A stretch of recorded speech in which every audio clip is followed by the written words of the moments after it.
back to Rays of Tarot, or welcome if you are new. Now, before I say anything else, I just wanted to say thank you so much for over 100 subscribers. I am a little speechless and a little shy. I don't know what to say, but just know that it means so much. It's a little wild to me to know that over 100 people at some point were like, oh, I like what this girl is randomly saying about these cards. Let's just, you know, subscribe for more. It is quite mind-blowing because to me, I'm just, you know, just talking and saying words and things, but of course, like, that's not all that it is. I'm very aware of that, but it's just really, really, really rewarding, and I appreciate it so much to know that my readings can help or like resonate, or sometimes they provide some type of value to you guys watching these. And of course we have cat hairs everywhere because those will never miss on this channel, and that is a guarantee. But yeah, I don't want to be too sappy or cringy, so let's just move on with the video since that's what you came here for. In today's pick a pile, pick a card, pick a crystal reading, we are going to look into essentially what your person or the person that you're currently thinking about, what they want to happen within this connection. I have, as per usual, divided every single pile in 3 different parts. So like the first part is pre-shuffled oracles that will tell you a little bit about how your person feels about you, how their energy is towards you at this time. And the second part is, of course, like the tarot to see actually what they want to happen within this connection. And the third part is advice and channel messages from your person to you at this time. So they were very interesting piles. Of course, like most of the time I'm filming the intros after I film the piles, and there were very different energies in each pile, so definitely feel free to check out more than one pile if you feel called to. As I always say, one reading will always only ever shed light on one specific dynamic of a person or a connection, so they will never show the entire picture, so be aware of that. And of course, if you are involved with more people, if you are inquiring about more people, like this could be multiple relationships, multiple friendships, whatever, it could be anything. Then you could definitely find more, like you could resonate with definitely more than one pile. So definitely do what you please, have some fun. In terms of the piles today, we have 4 piles. The first one is the Prism Tarot with this beautiful orange calcite right here.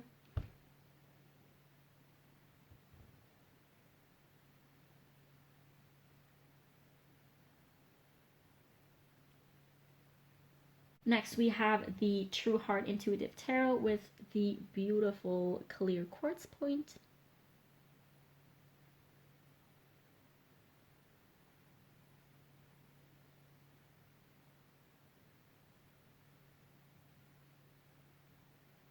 Pile 3 is the Modern Witch Tarot with this beautiful blue Jamaican calcite tower.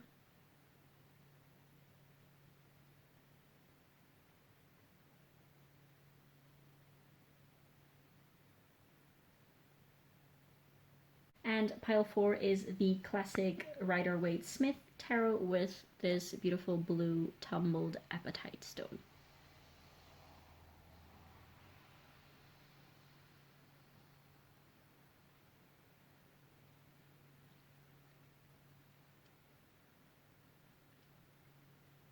Definitely do feel free to pause the video and just vibe a little with the piles and the crystals to see which one or which ones call to you the most. Always feel absolutely free and absolutely welcome to leave a comment down below letting me know how your pile or piles resonated, as it means absolutely everything to me to know, of course, how these readings land on the other side of the screen. And also feel free to leave a like and subscribe, as that really helps your girl out with the algorithm here on YouTube. And thank you so much for being here. I appreciate you so much. I will see you in your pile. Hi, pile 1. If you chose this beautiful orange calcite right here, as well as the Prism Tarot, this is going to be a reading, and we're going to look pretty much in depth about a few things. So first of all, we're going to look into these pre-shuffled oracles that I have here for you, and these will tell us basically the energy of your person currently towards you. So how they see you, how they feel about you, how they think about you, and all that jazz. They should be indicative for you. If this is the right pile for you, you should be able to find your person's energy, or like at least how they kind of, you know, how they interact with you, or how they you should have some sort of idea about how this person views you at least. So this should be helpful in order to understand if this is the right pile for you. And then afterwards, we are going to look into the tarot to see what they want to happen between the two of you, okay? So their intentions, and hopefully we will also be able to see if they're, you know, if they're going to take some action on their intentions as well. And then afterwards, the last part of this reading is going to be advice as well as channel messages from your person. Okay, so Usual disclaimers, remember that these are collective messages, so there will be some messages for you, some other messages for other people, so definitely do always, always, always please use your own discernment. You will know which messages are for you and which ones aren't, so definitely do keep that in mind always. And yeah, without further ado, let's see what we have here for you.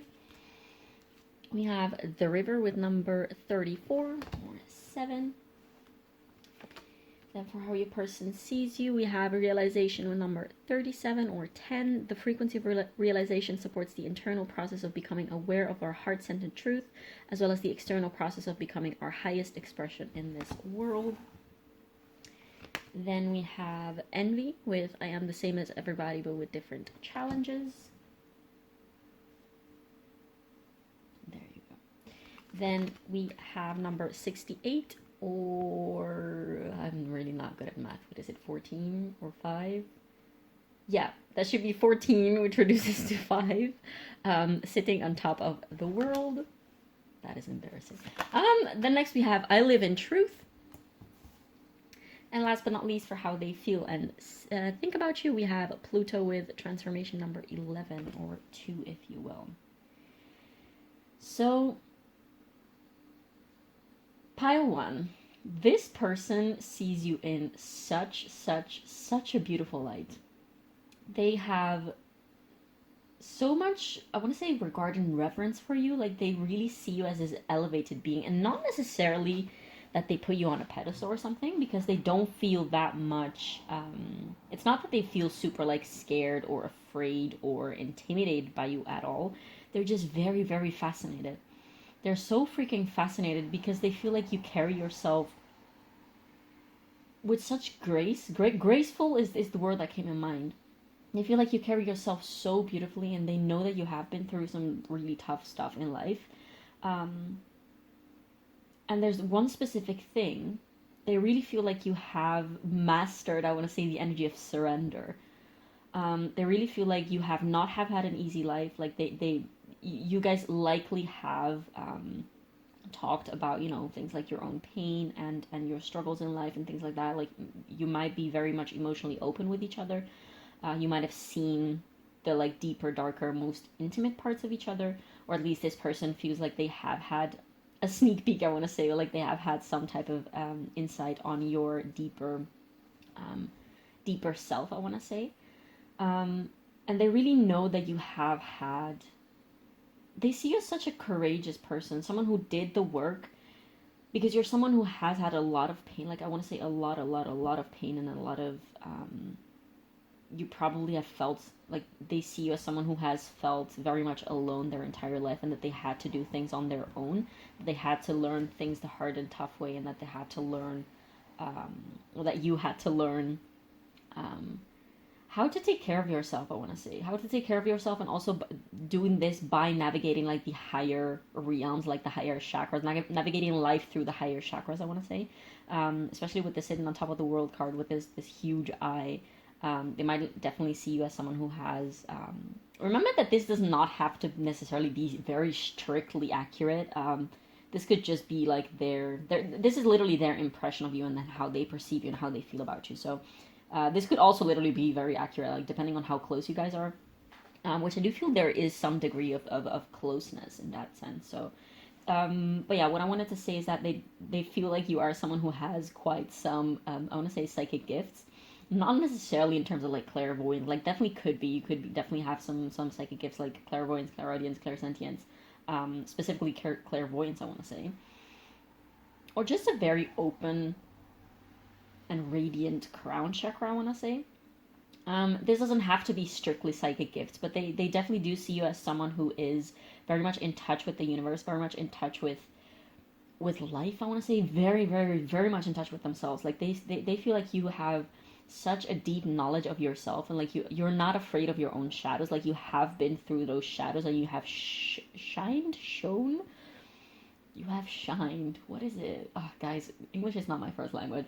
But that you have, let's say, shined. I don't know if that's the word. Oh my god.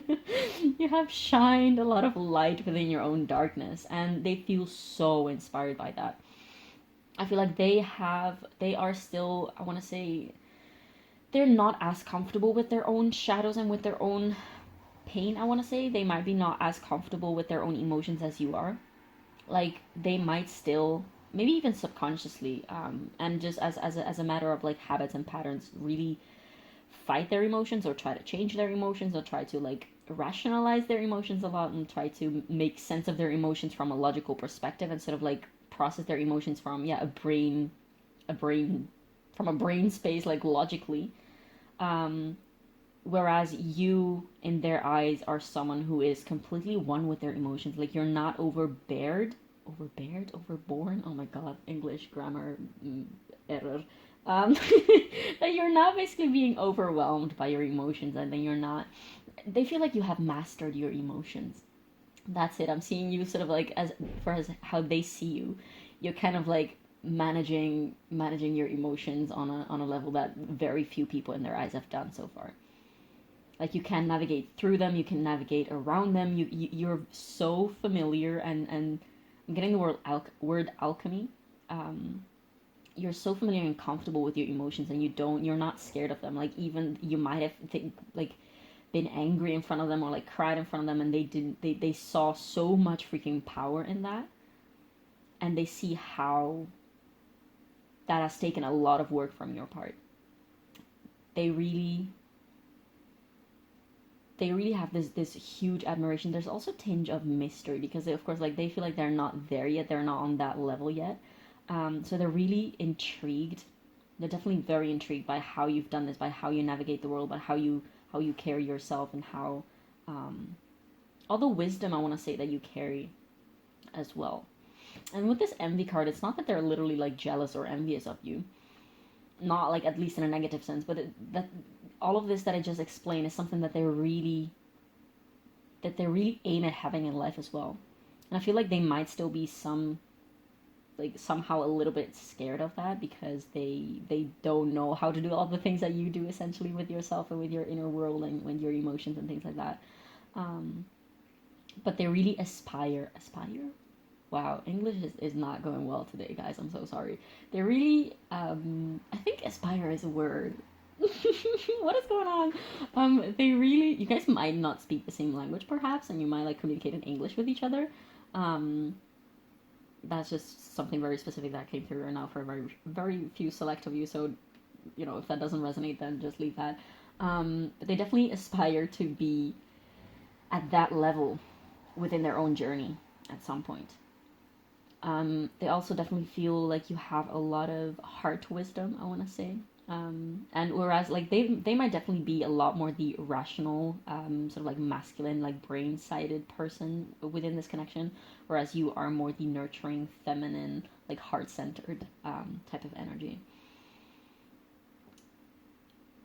And you're also definitely someone who is not afraid to speak out. Like, I have this image of them just like listening to you a lot. Like, perhaps you might also have things like a YouTube channel where you talk about things, or like a podcast or things like that.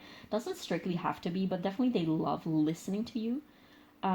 They really love to hear what you have to say because they feel like it's so insightful, and so like they can learn so much from you, and they feel like you have this broader vision of things. And so much wisdom to carry and to share. Like, you might definitely be some type of like coach or inspirational speaker or something like that, someone who talks a lot, and not in the sense of like just blah blah blah, but like talks a lot in the sense of you have a lot to say, and you might be very comfortable in your throat chakra as well, as we do have this I live in truth card.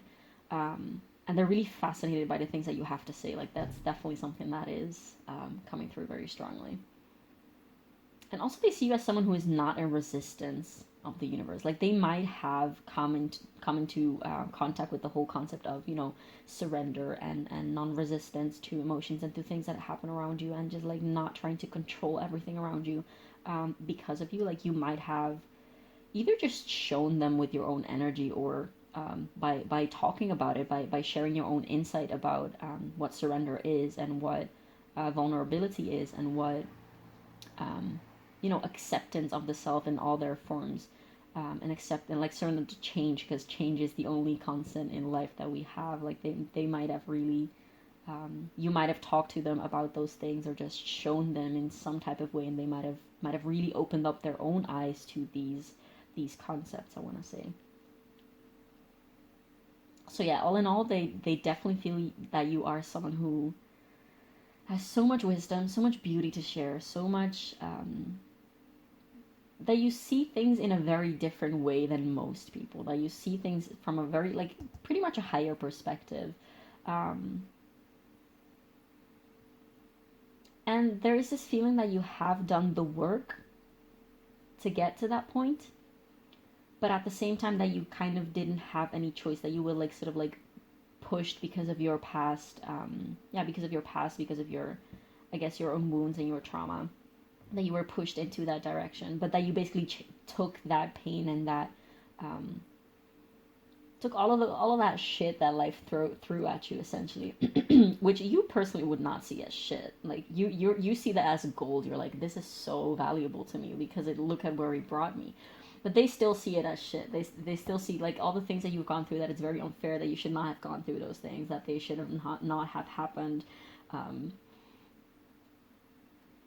They're definitely someone who wishes you the best and who only wants for you to be in the best state possible. And they kind of definitely do feel like you can take care of yourself, but they also really, really hope that the pain and suffering is done for you. Like, they really don't want you to suffer or to go through any other, like, bullcrap anymore.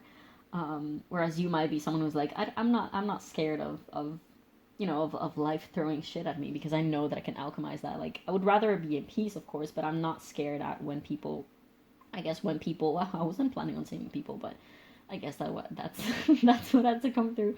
I'm not scared of when people throw shit at me, or like when people treat me badly, or when people, like, fuck me over or whatever, because I know my power. And you're definitely not scared of that. But this person really sees they really kind of want to cherish you, I want to say. I guess that should be coming out in the next section of the reading.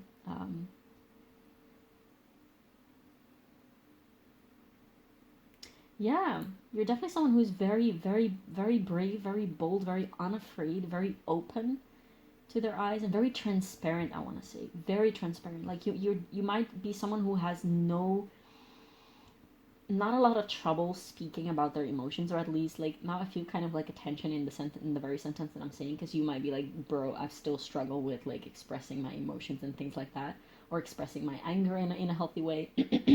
But this person definitely sees you as someone who is so unafraid of expressing themselves and be who they are, essentially. This was very, very beautiful. I'm curious to see what is going to come out with the tarot in a minute. I'm gonna put this here, and I guess we're just going to see now, what do they want to happen with you, pile one. That was a bad shuffle.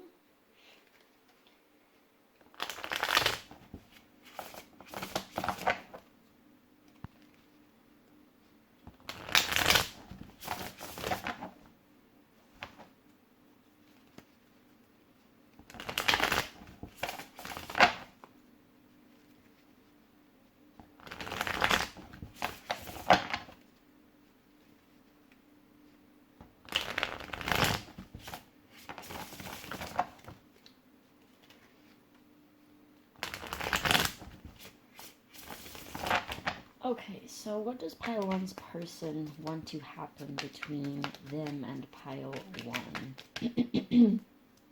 What are their wishes and desires for this connection? Okay, so we have, let me see, the Page of Pentacles with skill development in reverse, and the Ace of Wands in reverse with inspiration.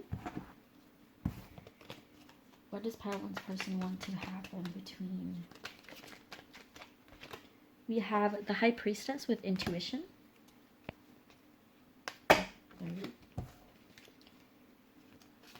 What does this person want to happen between them and pile one? Oh, this person is a little all over the place. We have the Eight of Swords with self-victimization. We're just going to take one more, and then I'm going to take, oh, there you go. And we have the Ten of Swords with endings. Okay, what about this Novice of Pentacles, the Page of Pentacles in reverse?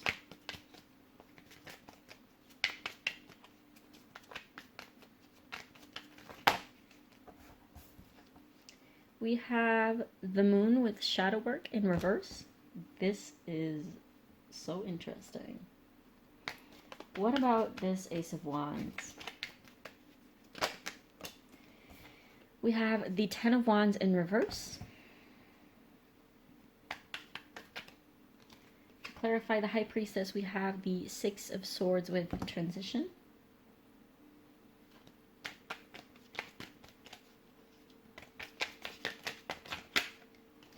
Then we have the Star with rejuvenation, clarifying the Eight of Swords. And for the Eight of Swords, we have the Eight of Wands with action in reverse. And on the bottom of the deck, we have the Two of Wands with planning. And below that is the Ten of Pentacles with legacy and the, what is this? The Knight of Swords with ambition. Okay, so I'm getting a very, very, very specific thing. You might be actually someone who is kind of like literally kind of a teacher or an inspirational person to this person. You might be someone, I'm getting things like organizing retreats and actually doing some type of work. Like you might be a tarot reader yourself. And you might have offered them quite some times to do some type of activity together, or like to do some type of, I don't know, I want to say like some healing, or like some healing session together, or some, like you might have offered them to give them a tarot reading, or you might have offered them to like go to a retreat together. Like you might have invited them to one of your retreats. Like depending on what it is that you do, you might have invited them in for some type of work, like some type of the work that you do, because you definitely are this High Priestess to them. But they're really scared. It's really interesting because they have so much admiration for what you do and like the world that you live in and how you see the world, and they kind of want to learn, but at the same time they have so much resistance to it. Like they see you as someone who is so open and flowing and transparent, and they see themselves as completely the opposite. They kind of want to reach that point that you are at as well, but they're really scared of getting there. Like they're really curious, but there's this blockage within them. This I guess it's just fear of looking into those depths and into those shadows, and looking at their own, I want to say their own bullshit. They might just be very, very, very reluctant to do that because they're just, I feel like they don't trust themselves. Like they might be a little hesitant in the terms of like, I don't know if I can do this, I don't know if I will.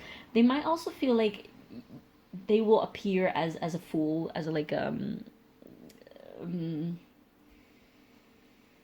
as someone who is very naive and very incapable, I want to say, or someone who doesn't have much to offer in that sense. Like they feel like perhaps you might have higher expectations on you that you can actually provide.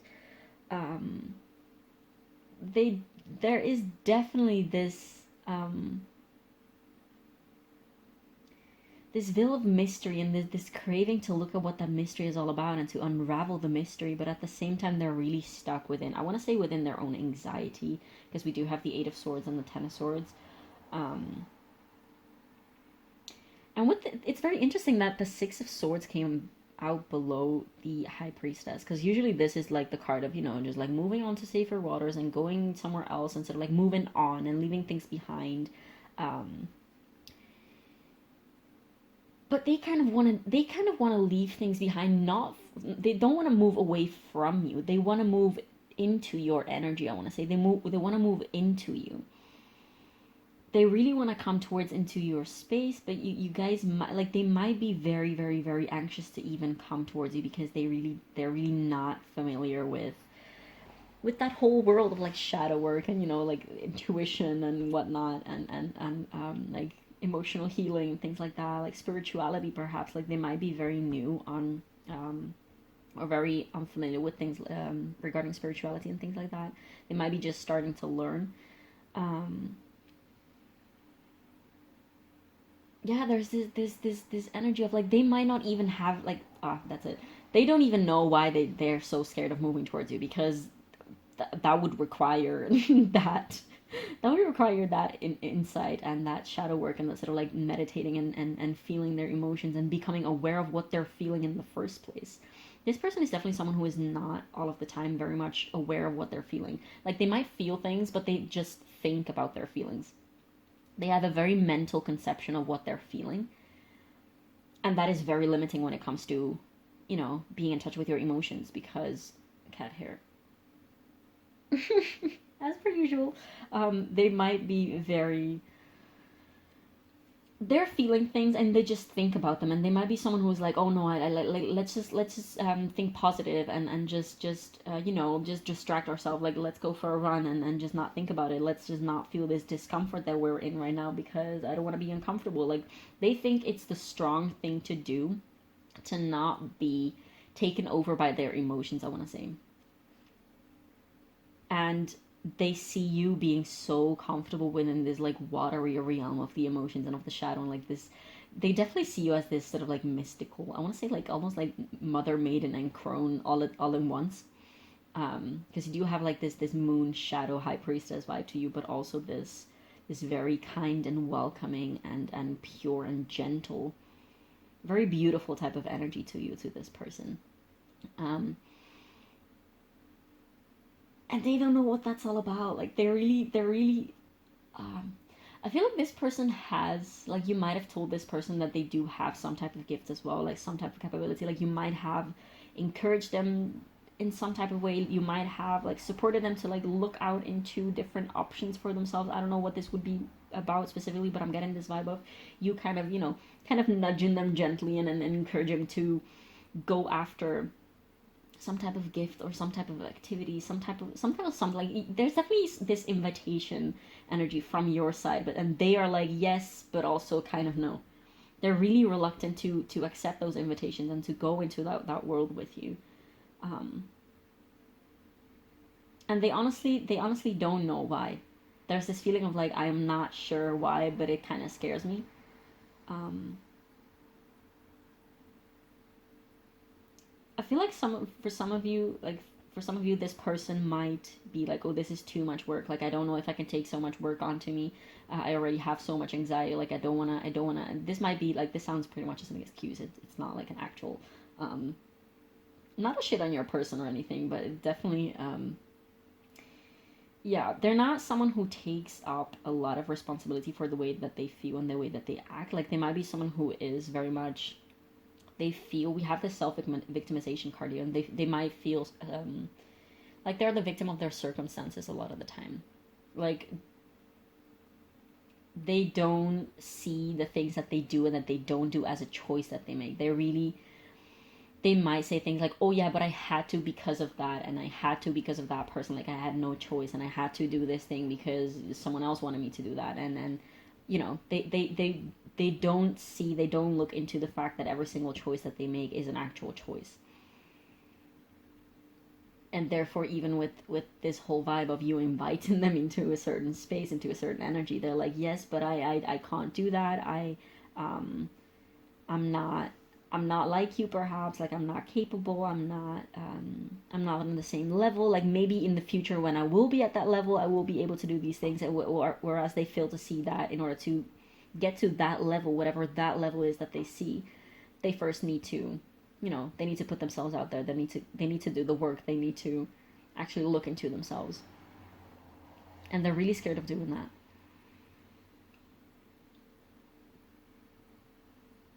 They feel like a small child at the verge, or like at the border of a very dark, scary forest.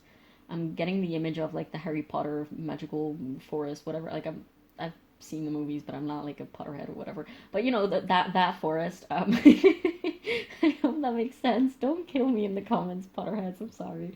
Um, but yeah, it's like they feel very small and very very much like a child, almost so naive and so like this page of pentacles essentially.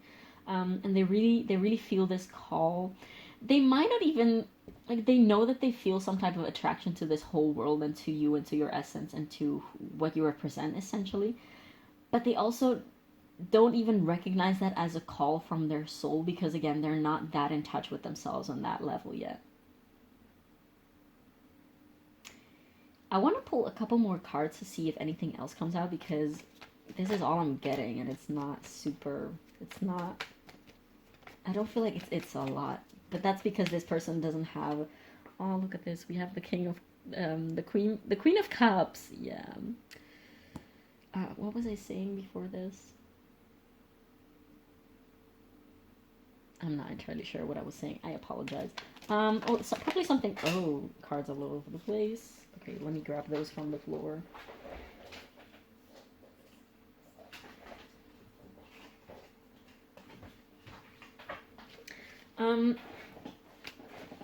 Yeah, they feel this call, but they also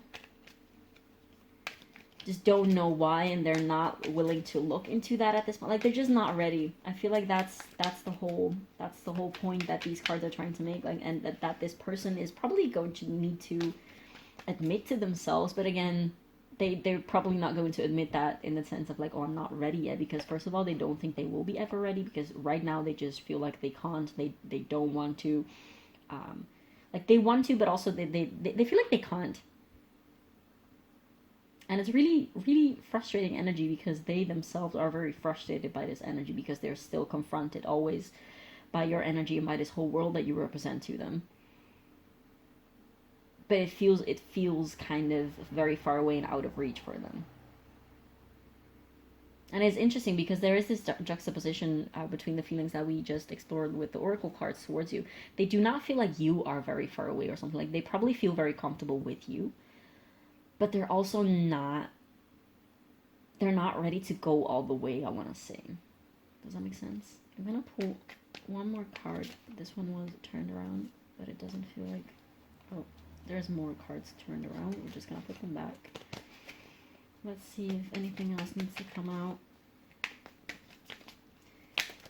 Oh, that is a lot of cards. I guess we're just going to take that one that flipped here. We have the Three of Pentacles, collaboration. Yeah, they feel like you guys are too different. Like, you're very different. Like, you might vibe very well with each other, but at the same time, they're like, I don't know if, like, they don't want to get too involved. I mean, it's not that they don't want to get too involved. They feel like, oh, perhaps like we should just limit ourselves to, you know, like hang out together and just chat here and there every now and then, and just yeah, just have fun together, but not make it too deep. Like, they're definitely not ready to go more in depth, to go to the depths that they feel that you have gone through already.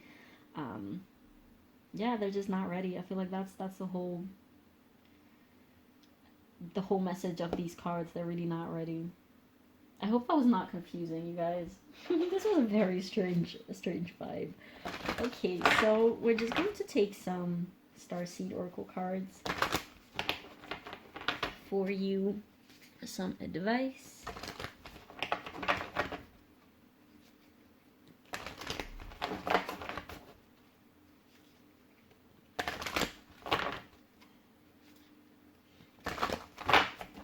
They might rationalize a lot of their reasonings as well. Like, again, I've mentioned that already, but I feel like not that specifically. They might rationalize, give a lot of like logical reasons as of why, you know, they can't, or they're not there yet, and things like that. They might definitely, they're very mental, for sure. Mental, not in the sense of like they're crazy, but, you know, mental activity. Earth School, life lessons, soul growth, study, higher learning. This is definitely something that you are, you're very familiar with. That's definitely your energy. And I guess there's a lot of lessons for this person as well, being in this state, in this space. So, yeah. If you have been kind of like, I want to say pushing this person to go the lengths and the depths. I always have struggled saying that word. Maybe I should find a synonym or something. But if you have been trying to, you know, trying to help this person, trying to guide this person, perhaps this is also your sign to kind of let it loose a little bit. It's not that you have to, like, you know, you should first of all always use your own discernment and know you know what is best for you, and you know what you want to do and what you should do. But perhaps this is your sign of there's nothing that you can do for this person that they don't want you to do for them. Like, this person has to go through lessons on their own, and of course you can give them all of the opportunities and all of the chances that you want. But if this person is not going into them full-heartedly and like full-blown in full-blown power mode, then yeah, there's nothing that you can do for them, essentially. What else? One more for Pyro. Okay. Oh, look at this. We have baby steps. Action. Follow your intuition because before it makes sense.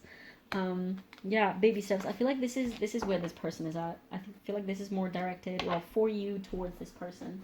We're going to take channel messages in a bit. But this is really to say, like, this person, like, you guys definitely are on very different stages of your, I want to say spiritual journey.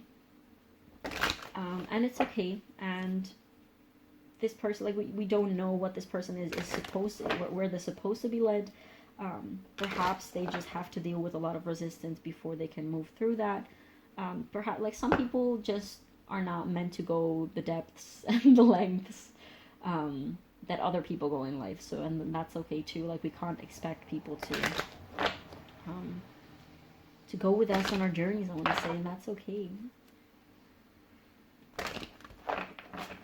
And I feel like this Three of Pentacles card was also an invitation of see where you guys excuse me, see where you guys do work well together, and see where you guys like feel comfortable with each other and where you both want to go together. And you know, it's okay if like some connections are just meant for very, very deep, intense and shadow work stuff, and some other connections are just meant to have a good time. So it's you know, just make it work how it works for you guys, and you shouldn't be forcing anything. You shouldn't be basing things on the potential that is there, because yeah, if potential is definitely a thing, but of course, like, as much as we have the aces in tarot that are untapped, unmanifested potential, you need to go through all of those other steps to actually ground something that has potential. Because if you're only basing things on potential, then you're basing things on pretty much thin air. Okay, so what is going to happen? Do we have... We have show the world the real you with full moon in Aquarius. This is just an invitation of keep being yourself. Keep, like, you should not dim your light, you know, to make other people comfortable. Be bold and make the first move, Cardinal Moon. This will be very specific for some of you. And a win-win outcome is forecast, full moon in Libra. So I feel like for some of you, there's definitely this message of you should not give up on this person. Not quite yet, because they might be a little in resistance. They might be a little hard to convince or things like that. But the fact that they are so intrigued and attracted to your energy and to the work that you do, if that is for you an intuition, or like an intuitive cue of keep holding space for this person, because you know that there's so much that can be born out of the situation, and that there's so much that you guys can both do together, and that this person can sort of like grow into, and that this person can transform, I want to say, then definitely keep holding space for this person. Because they might need to take those baby steps, and like they might not be the fastest person in that sense, and that's okay. But I guess keep being patient, and also only take these messages if they resonate, of course, as per usual.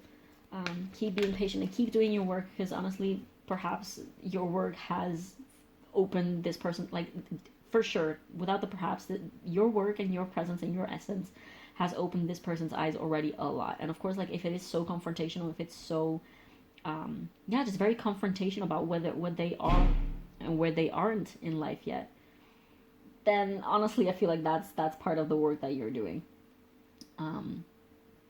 You might have Scorpio placements, doesn't have to be, but you know, Scorpio is a very, oh well, we did have the Pluto card here, so might be relevant, but doesn't have to be. Last one for you from the Moonology deck is emotions are running high with a super moon. Yeah, I feel like you might want to look out for the next full moon that is coming for you, because I don't know, that feels relevant with this super moon. Okay, so now there might be just like, this person is definitely in need of like a very big emotional catharsis, and if they haven't had one with you yet, or like within themselves yet, then something like that might be coming. take that only if it resonates and how it resonates. So, channel messages from your person. What would pile one's person say to pile? I feel ashamed. Yeah, there's definitely a lot of, I wouldn't say internalized negative feelings and negative visions about themselves that they have, which is also probably something, like shame is actually one of the toughest emotions to go through, because of course it's something that is really hard to even look at, because if you're ashamed of something about yourself, then you literally just don't want to deal with it. You don't want to look at it. You feel ashamed of it, of course.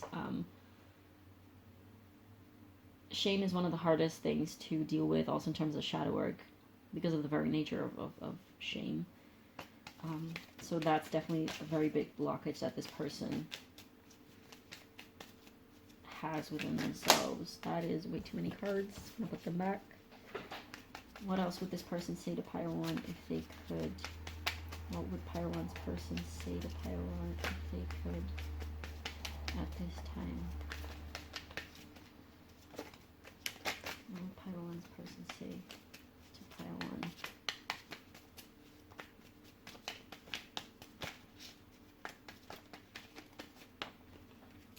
So we have, please try to put yourself in my shoes. I feel like somewhere they do feel, maybe sometimes, maybe in very rare occasions in which their anxiety is sort of like taking over them, they feel like you are very far away and very unable to understand them. Although I don't feel like that's the case the whole time, because that's not the vibe that we were getting at the beginning. I'm just gonna put these back. What else would pile one's person say to pile one if they could be completely honest about how they're feeling? Now, this person is very uncertain. They really don't know what's going on inside of them a lot of the time, which is also why they would need, perhaps looking into their own emotions and look into their shadow and things like that. But yeah, of course, that is the whole issue. If they didn't have that, then they wouldn't even need shadow work, So it's very tricky. Let's make art together. Yeah, they just want to have a good time with you. They just want to create nice things with you, and they would rather just relax and chill together rather than, looking into the harder things of life, I guess, and themselves. What else? Another couple messages. What else would pile one's person want to say to pile one if they could be completely honest at this time?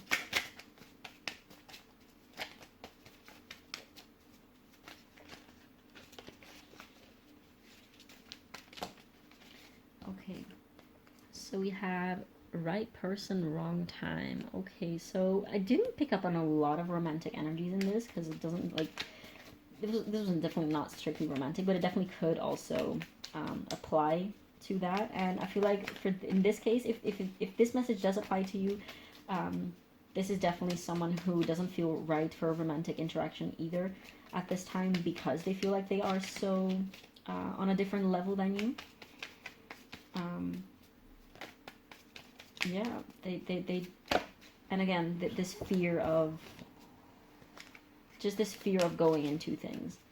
They definitely have a lot of emotional blockages that they aren't even consciously aware of. Like, they know, of course, that they're being held back from certain things, because they do have a lot of anxiety and a lot of fear.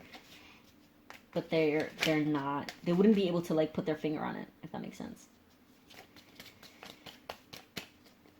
Okay, another couple messages. What would pile one's person say to pile one if they could be completely honest? Yeah, what I keep hearing is I'm not ready yet. This person is just not ready yet.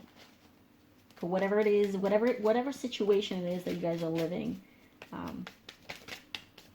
I'm gonna take one more. Oh, there you go. One flew out. Ha! I am terrified. Yeah. Yeah. I mentioned that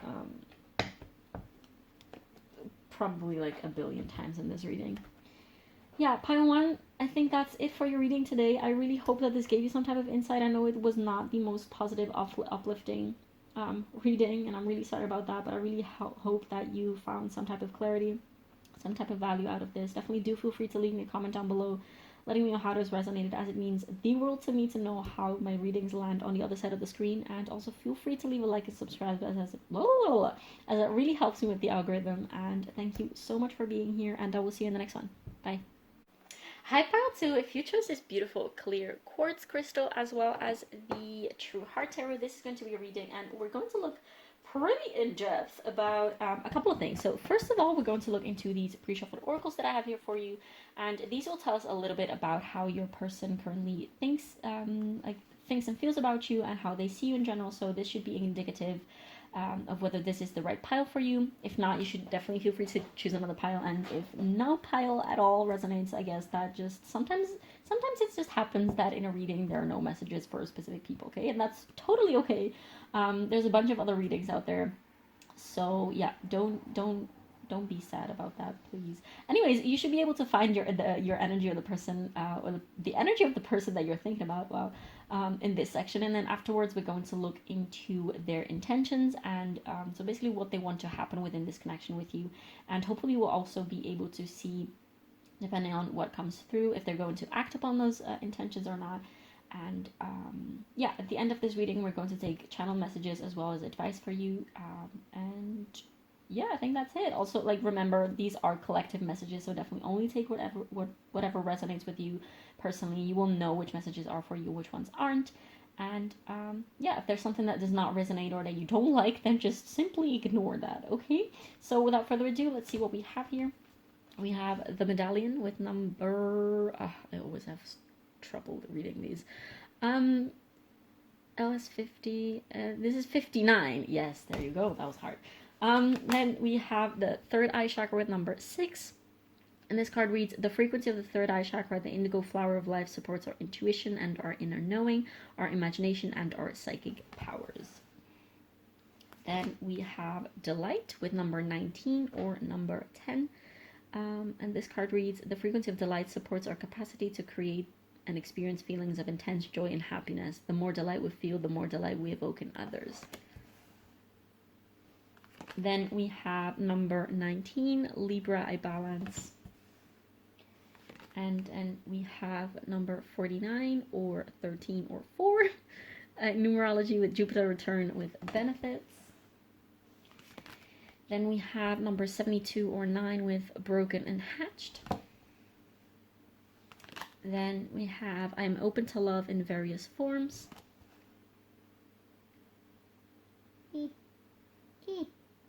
Oh, come on. There you go. And then we have imagination with I embrace and nourish the creative aspects of my mind.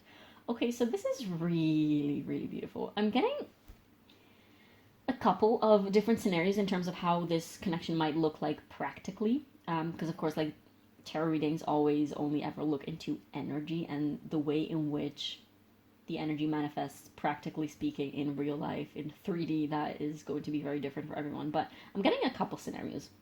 So for some of you, it's very different scenarios. So this literally could apply to anyone, honestly, but I'm just going to say whatever is coming through. For some of you, you might be already in a relationship with this person, and you might, like, this is your person, you guys have found each other. It's like this sense of like, oh my god, I found you. And you basically have kind of like found each other as soulmates. Like, you really recognize each other and you're like, yes, this is my person. Oh my god, I have arrived at destination. I'm going to spend the rest of my life with you. And oh my god, that this is going to, this has been like very healing to even find this person in the first place. We're going to go into depth like later in a minute. But the other scenario, the second scenario that I'm getting is you guys are actually friends with benefits or something like that, in a type of situationship, in a type of relationship that is not exactly like an established, committed relationship. We do have like the word benefits here, so that's like, that strongly came through right away.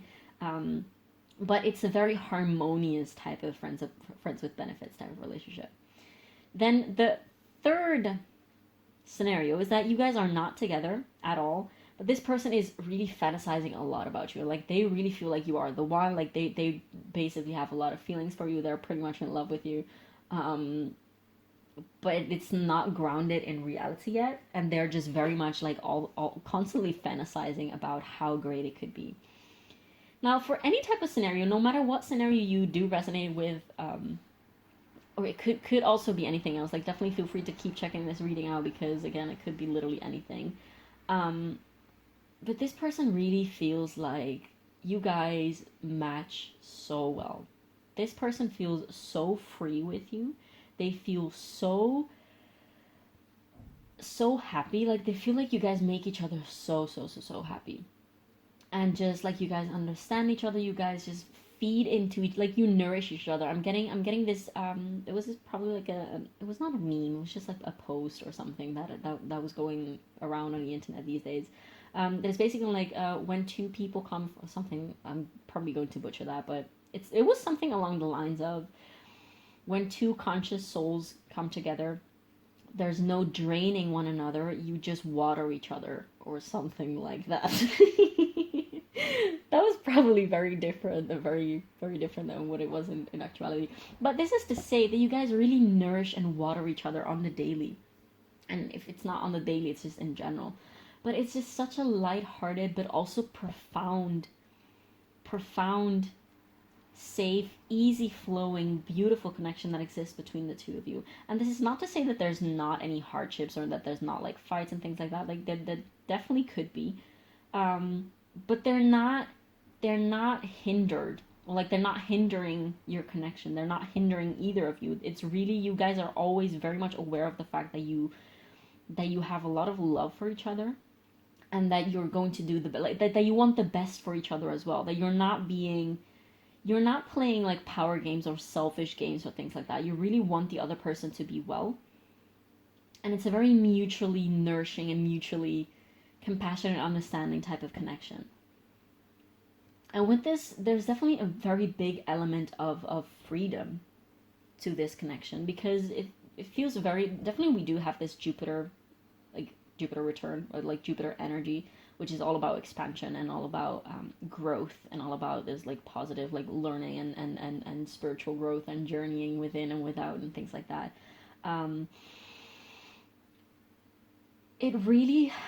It's such a freeing connection, I want to say. Like, be it whether you guys are together, or like this definitely might be very like, I could see this definitely being the pile for my polyamorous people in here. As well as, again, like, could be friends with benefits, could be like a little friendship that is sort of like kind of wanting to go in a more, romantic type of direction, but hasn't gone quite there yet.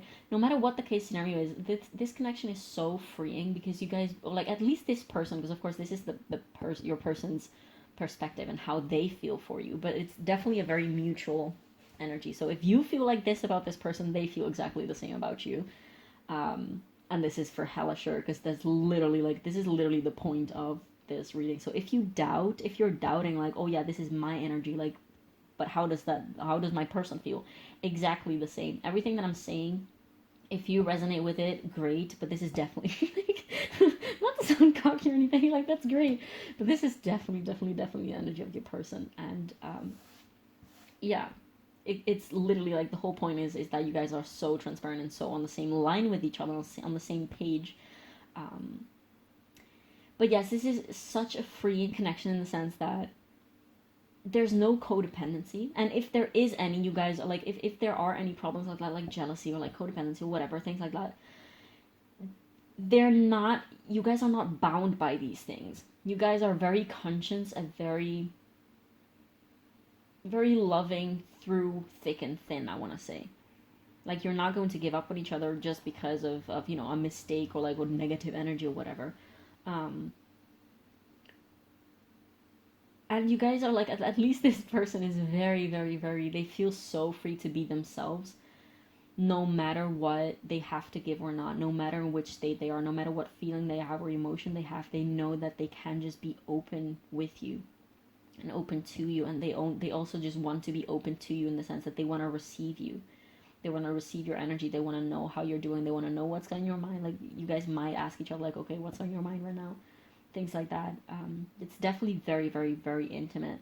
And even if this is just a friendship or anything, if this is not a romantic type of connection yet or at all, it's very intimate in that sense that it's just very comfortable, very true, very real, very raw and honest, and very, very open.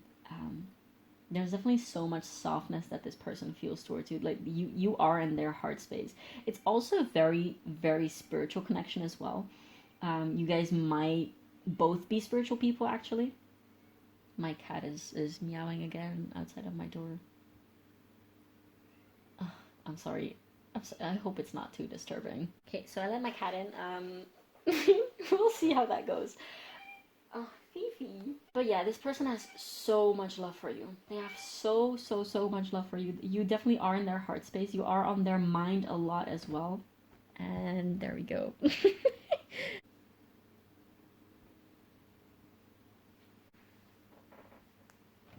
You definitely are in their heart, in their mind always. They are so grateful for you. They appreciate you so much. And there's this sense of this pure love and this like, you're such a breath of fresh air.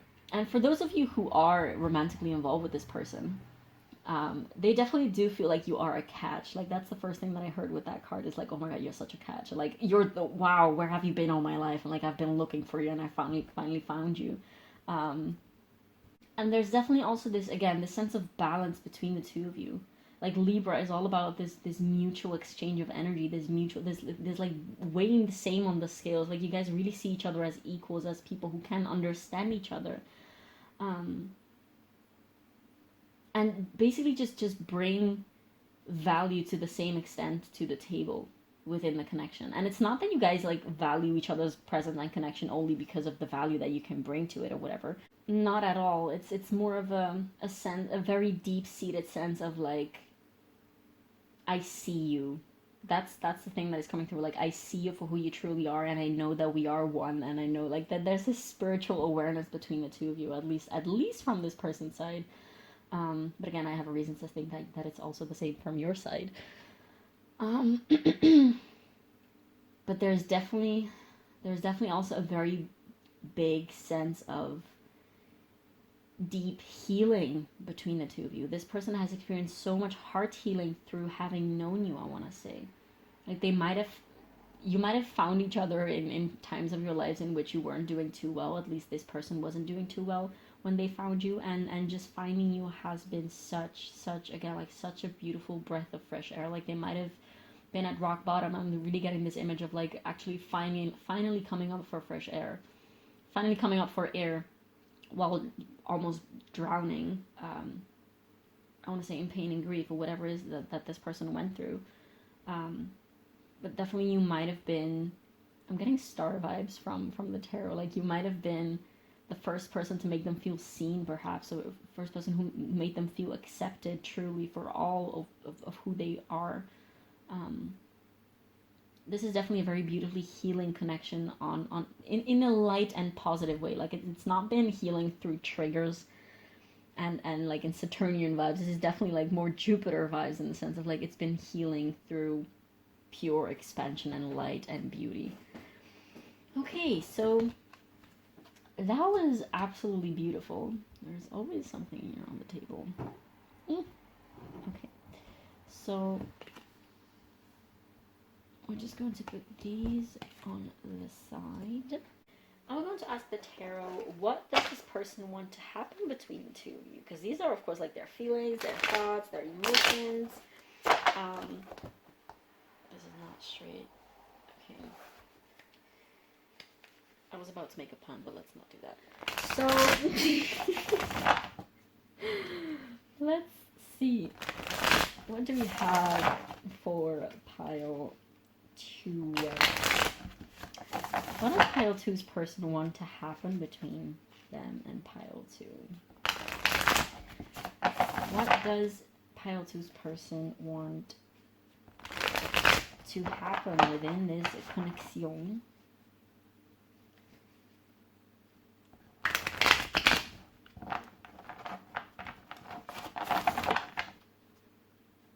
Some of you might be long distance. That's definitely not going to resonate with everyone, but I'm just getting this sense of longing also for one another. Like, you guys might not see each other that often. You might talk a lot through, like, WhatsApp, or just this card is just like, bye, I'm leaving. But yeah, you guys might talk a lot through, like, the phone, or just, like, messaging and things like that. Again, this is one pile that just, like, practically speaking, is going to be looking very different. So even if I did not mention, like, anything that resonates with your practical 3D situation, then you could still definitely resonate with this pile, because again, could be literally any type of situation. This could even be a married couple for all that matters. Okay, so what does this person want to happen between them and pile 2? What does pile 2's person... Okay, so we have the 5 of Cups in reverse. What does this person want to happen between them and pile 2? What is pile 2's person? Okay, so we have the 3 of Swords in reverse. What does this person want to happen between them and pile 2?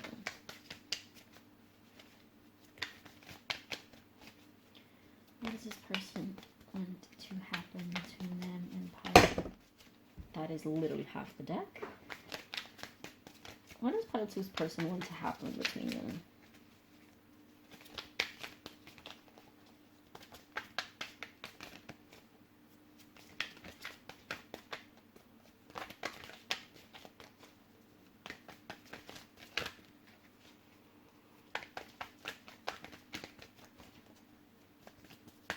For those of you who are in a, like, a situationship, or like flirtationship, or like friends with benefits type of situation, this person feels so grateful that you guys can have such a beautiful, like, this will be, if it is like a friends with benefits or something, things like that, it will not literally just be like physical attraction. It will literally also be very affectionate and very, like, cuddly and things like that. Very open with each other. Very affectionate. Again, this person feels so grateful for the fact that you guys can have something like that, and just not make it, I want to say, not make it a big deal, not making a big thing, like, not being too attached, not being, just, like, seeing where it goes, I want to say, with no strings attached. We have the 4 of Pentacles. And they just feel, again, like, very grateful for the freedom that you guys have with each other, and outside of the connection as well, in that sense.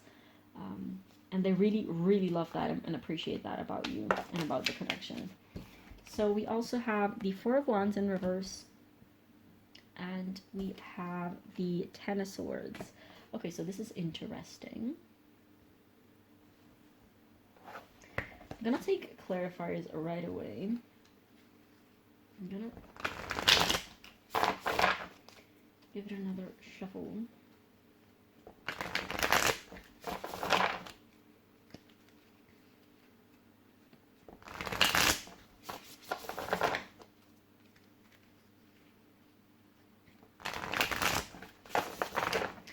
Okay, so what about this 5 of Cups? What does this person want to happen between? We have the Page of Wands in reverse. What about the 3 of Cups, 3 of Swords in reverse?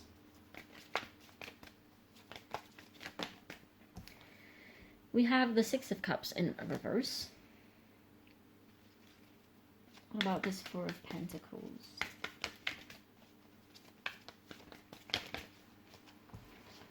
We have the 3 of Cups in reverse. Okay. We have the 4... Oh, I mean, for the 4 of Wands in reverse, we have... What do we have for the 4 of Wands? So we have the Hierophant. Okay, this is very interesting. I'm getting something very specific. I'm going to pull the last card, and I'm going to tell you all about it, because that's what we're here to do.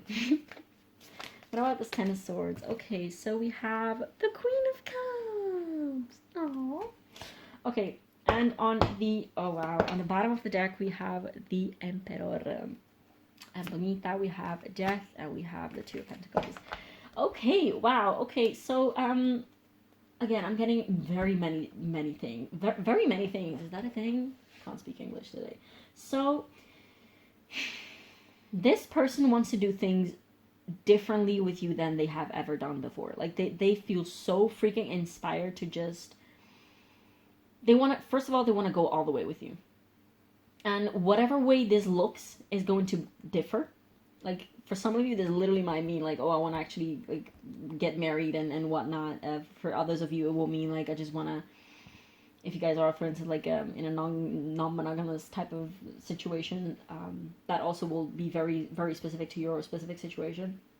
But they really, first of all, they don't want to hurt you. They don't want to lose you. They don't want to let you down. They don't want to, they really want things to keep staying as they are, and beautiful as they are, and harmonious as they are. They do have quite some, I want to say, fear of failing at this relationship. They really, or like connection, whatever it is, they really are afraid of making mistakes with you, and they're afraid of hurting you, I want to say. They really do not want, they do not want to hurt you. They do not want to do anything that is potentially going to make you feel betrayed, or make you feel unseen, or make you feel like you're left alone. They really want to make you feel loved and appreciated. And they don't want you to worry, although they have a lot of worry that they actually might, that something might go wrong, because this is almost like a dream come true. This is such a beautiful energy that they're in with you, and that they feel for you. This also might be a very fresh relationship. Doesn't have to be. Again, practically could look literally like anything. But they do have this, probably because of the things that they have healed from in the past, and the things that you probably have healed from in the past. They really are afraid of repeating the same cycles and patterns. They really are afraid of almost, of being too, of falling back into their own triggers and into their own patterns, and they're afraid that they're not healed enough to make this work and make this as beautiful, keep this as beautiful as it could be. There's really this sense indeed of like, oh, like I've moved on from the past, and I've moved on from the hurt of the past, and I know that I found you, and that you're I want to say you're different, and things are so much different, and probably they know that they have manifested you by doing all of the work that they've done, and by healing the things that they've healed. But they're also very afraid of like, oh, what if this is going to be just another like Saturnian style lesson? What if this is just like another cycle that is meant to go downhill at some point and ruin things? Because they really do not want to ruin things. They're really afraid also that you might get tired of them for some reason, and they really want to make sure that you know, they really want to take care of you. They want to show up for you in this divine, I want to say divine masculine, it doesn't have to be, it could be divine feminine, whatever. But they really want to show up for you. And I want to say they kind of wish that they had some type of like clairvoyant, like they might actually like ask for tarot readings about you, or like ask for some type of like they might ask advice to the people around them, or like to, I don't know, if they have like psychic friends or whatever, they might ask them about you and things like that, and like, oh, like what should I do, and how is this going to end, like do you see anything bad happening for us anytime soon, things like that. They really want to take care of you properly. They want to make you feel loved and appreciated, and they want to give you the entire freaking world. They want to make sure that you feel as the beautiful queen that you are. They want to make sure that you feel seen and heard. They essentially just want to keep this energy that you guys have right now, and they don't want to ruin that. Because they are pretty anxious that that's going to happen, and they're definitely going to do all that is in their power, and even like they're going to look above and beyond themselves to make sure that none of those hurtful things happen to you guys anymore. It is interesting because we have the Four of Wands in reverse clarified by the Hierophant, because again there's this sense of like, I'm committed to you, whatever that commitment looks like. Could definitely be like wanting to get married and have a family, things like that. It could also just mean like, if you guys are not into marriage and things like that, could literally just mean like, oh, I want to make this work for as long as it needs to work, and if it has to end at some point, then I guess I will just do my best for it to end in the best way possible, and honor you in the best way possible. And this is definitely a very conscious person. Let me say that this is definitely a very, very conscious person. with a very, very beautiful, pure heart, and they're so scared of hurting you. Like, they don't want to hurt you. And it's not that they feel like you are weak and you can't take care of yourself, because they do see you as this. You're a queen, okay? You're definitely this queen, and you're someone who has so much to offer and so much to receive, I want to say, and has so much value to them. But yeah, they don't want to compromise that. They're really scared of compromising that. And I do feel like they will, in terms of what they're gonna do in terms of actions. I want to say like they want to organize something for you. Perhaps they don't know yet exactly if, like, they might like organize some type of birthday party for you. And I kind of am hesitant to say that, because if it should be like a surprise party, then I don't want to spoil that. But there's definitely this feeling of, I want to do something for you. Perhaps they're still looking. Perhaps like they might definitely be someone whose love language is gifts, and they really want to give you the best gift possible. Like, this might not resonate with everyone, so please take that with a grain of salt. Don't just take that because I said it. Don't be like let down because it's not going to happen, or if it doesn't happen. But for some of you, this person is really wanting to organize something for you, and like as a surprise, instead of like make you feel like a very, very big style. Like, if you guys are going to get married or things like that, or having some type of celebration, like having a birthday party or whatever it is, they really want to make it like big styling, and it's like go big or go home. Like, they really want to have all the you know, the beautiful decorations, and I don't know, like live bands and whatnot, and doves flying away and things like that. Just like they really want to do something, put a lot of effort into showing how much you care, or how much they care, and how much you mean to them. Because they really want to make that clear. Like, there's this need of like, I want to do something for you because you're so amazing, you're so special to me, and I want to show you, and I want to do it in the best way possible. And like, yeah, it's really sweet energy. This is definitely, I want to say this is definitely more divine masculine energy than divine feminine, because they really want to show up for you. They want to be there for you. They really want to do things for you also, I want to say. And again, if this is not like an actual grounded romantic relationship, this person is fantasizing about all of this, because there's a big element of imagination. We had the word imagination in 2 cards. So this is definitely, this could be someone who is basically just thinking and fantasizing about all those things. Yeah, this is so freaking cute. Oh my god. Okay, so we're going to take some advice, or like more insight on this connection at this time. This is the Starseed Oracle deck.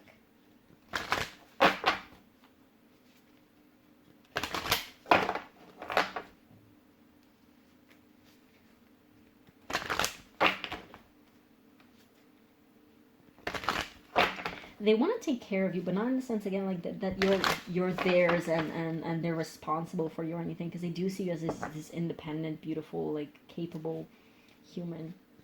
But they definitely want to make you feel good. They really want to. They want to uplift you. That's what that's the feeling. They really want to uplift you, because you've uplifted them, I feel like, and they want to pay you back in the same coin. Like, they really want to make you feel the happiness and cherishedness. I don't think that's a word, but we're making up words on this channel. That's the thing by now. But yeah, they really want to make you happy. That's what I'm hearing. They want to keep you happy. Okay, so what do we have for pile 1? Okay, so we have the 7 Star Sisters, Birth and Creation's Tapestry of Life, Expression. There you go. They really, there is something about celebration. And again, they're afraid with this card coming next to the 10 of Swords and the Hierophant. They're really afraid that maybe that they're not able to create or like to set up something that is good enough, or that is enough to show you of as big impact that they want it to be.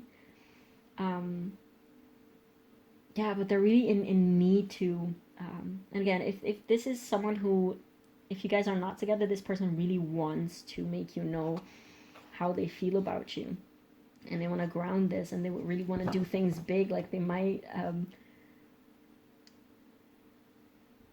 yeah, they're really, I feel like they are in the planning stage and like thinking about what they could do for you because, oh, look at what we have here. We, the Hathor's deep love, mother's milk, birth as a portal. For some of you, definitely with this Hierophant, also you guys, like this person might definitely be wanting to set up a family with you, depending if that applies to you. So don't take that if it doesn't apply. Yeah, just create a baby, I guess. And there's this thing about creation and expression and bringing things to life. And how do I describe that feeling? That really this feeling of like this is it, and I want to express that in the 3D as much as I feel strongly about it in like my inner world. We have lost lands, soul memories, and gifts. You've done this before. Definitely this person feels or knows that you guys are soulmates and that you have been through lifetimes and lifetimes together before. And again, it's that feeling of like, oh my god, I found you, like finally, where have you been? Jesus, took you so long to arrive. Things like that. Yeah, they really feel like they have arrived to destination with you. Okay, so what is coming, Moonology, for Pile 2 within this connection? What is coming for Pile 2 within this connection?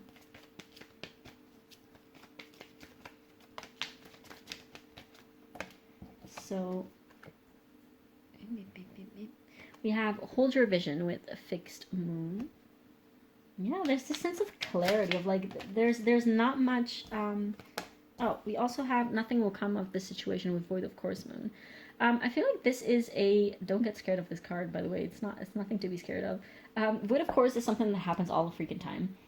If you don't know what that is, it's just basically a time of oh my god, I never know how to explain this. I feel like it's when the moon is moving out from one aspect to another, and that affects life on Earth. You should Google it, because I can't explain astrological shit, like, for nothing.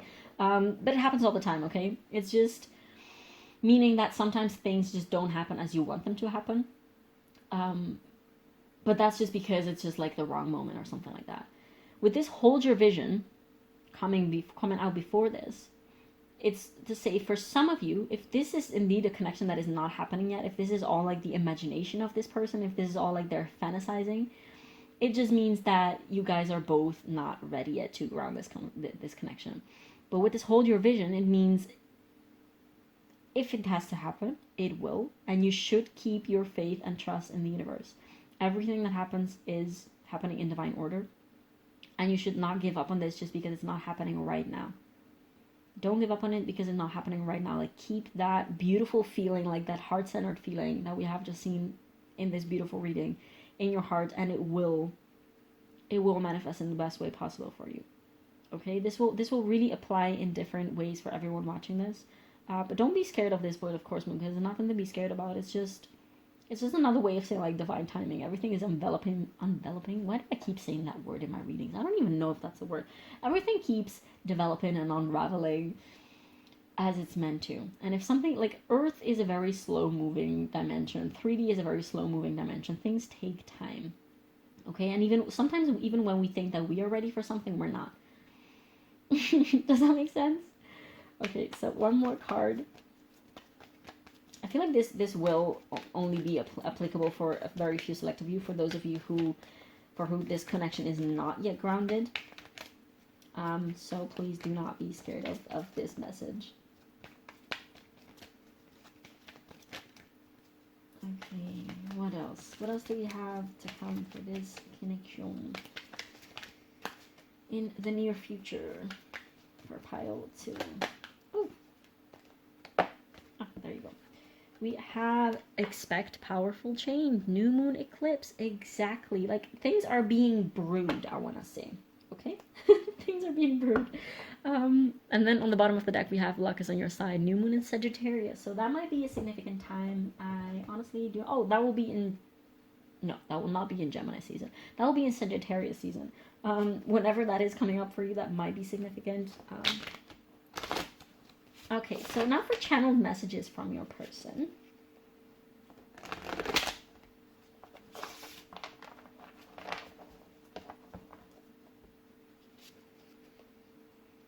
this might be one of those connections that is sort of ebb and flow, but the ebb is very, very much like the still stagnant periods of this connection might be very long, and it might seem like not much is happening on the physical, and then when it actually does flow, it's sort of like really sudden, like getting Uranus vibes, so like very sudden, very big changes, very big shifts, and then for a while it might be like nothing again, and then there might be something happening really quick and really fast, and then, you know, that type of vibe. Okay, so what would Pile 2's person say to Pile 2 if they could? What would Pile 2's person say to Pile 2 if they could? What would Pile 2... Okay, so we have... I don't know. Okay, I feel like this is very, very much a message for the people. I feel like channel messages in general are just very specific, and they do not ever resonate with everyone. Like they do feel like very tailored to a select few of people watching this. But this I don't know message will really be, first of all, it's I don't know in terms of like I don't know what to do to show you how much you mean to me. For those people who this person is like trying to, you know, make something or do something or organize something to celebrate you or your union or whatever it is. But this, I don't know, the first thing that came through to me is more for the people whose person is kind of fantasizing about this, and they really don't know how to ground it, and they might not know how you feel about that too. Because if you guys are like very close emotionally but not in a romantic sense yet, they really don't want to ruin, indeed, they really don't want to ruin, as I mentioned in the tarot reading, don't want to ruin what you guys have, and they might be afraid, like this anxiety might be afraid. Like if they do, with this Four of Wands in reverse, they might be afraid that if they do sort of like come out with their feelings for you, that you might be like, ew, gross, never want to see you again, essentially. Which, I mean, I don't think that's going to happen, but they're definitely, like, for those of you who this side of the reading resonates, they're definitely very afraid of how to act from now onwards, because they do want greater things to happen for you guys, but they really don't know how that would be welcomed from your side either, because they do want to keep that sense of mutual appreciation and loving affection. Oh, look at this, we have I'm intimidated by you. This will also be for a very, very select few of you, because I don't feel like that will be applicable for a lot of you. Take that as it resonates. If they are intimidated by you, you probably will know. If you're like, huh, why would you be, then it's probably not your message. Take that as a confirmation, if that applies. What else do we have for Pile 2? What would Pile 2's person say to Pile 2 if they could? Oh, look at this. I'm going through so much right now. Yeah, this heartbreak thing, like, if you guys have just met, I feel like that also will be very specifically for those who have just met and who resonated with the side of, we also have I am tired. Tired of patterns, tired of cycles, tired of all these things happening in the same way, and again, they don't want that to happen to you, but I'm going through so much right now. They're probably still healing from those things. Like, again, meeting you has been a very, very much a breath of fresh air, but they, you know, everyone is going through a lot at all times, and this person might just still be sort of coming out of this cycle, or like some type of cycle at this time. What else do we have for Pile 2? What would... Okay. We have, I want to cuddle up with you. That is so cute. Yeah, again, like, this is definitely a very, like, affectionate type of connection, no matter what type of practical, pragmatic way it manifests. And there's definitely a lot of, like, comforting, cozy, affectionate type of energy for you guys, between you two. Okay, I'm gonna take one more. Please just give me time. See, that is this, like, hold your vision and nothing will come out of this situation, and expect powerful change. Things are being brewed for you guys, especially for this person. Like, we don't know your energy. And we also, on the bottom of the deck, we have you excite me. So I feel like that, we'll just put it that. Things are being brewed for you guys, and this person might need, first of all, like, depending on what resonates, this person might need to gather some balls to come forward with you with their actual feelings and their intentions. Or they might need some time to organize whatever it is that they want to organize, because there's definitely this feeling of someone wants to like do something grand and big for you. And yeah, I feel like that's all that I have for you guys in this reading. There were a lot of different scenarios, so I really hope that was not confusing. Definitely do feel free to let me know in the comments if it resonated, and as it really means the world to me to know how my readings land on the other side of the screen. And also feel free to leave a like and subscribe, as that really helps with the algorithm here on YouTube. And thank you so much for being here, and I will see you in the next one. Bye. Hi Pile 3, if you chose this beautiful blue Jamaican Calcite tower right here, as well as the Modern Witch Tarot, this is going to be a reading, and we're going to go pretty in depth about a couple of things. So first, through these pre-shuffled oracles that are a lot, we're going to look into your person's energy currently towards you. So their thoughts and feelings about you, how they see you at this time. So this should be the indicative part for you to know if you have chosen the right pile or not. If it does not resonate, then do feel free to pick another pile. And if no pile resonates, then that's also totally normal. It's totally okay if sometimes just there might be no messages for you at this time. Okay, so and then afterwards, when we have looked into these oracles, we're going to look into the tarot to see what your person wants to happen between the two of you. And hopefully also, depending on what comes out exactly, we are going to gain also, again, hopefully a little bit of insight on whether they are going to act on those intentions. And at the end of this reading, we're going to take some channel messages as well as advice. So without further ado, first of all, again, we have a ton of cards here for you, so your person has thoughts. We have the seed with number 66. There you go, 66 or 12. Then we have the creator with number 22, or 4, if you will. Then we have freedom with I possess the power and the free will to create my own happiness. Then we have discernment with number 20.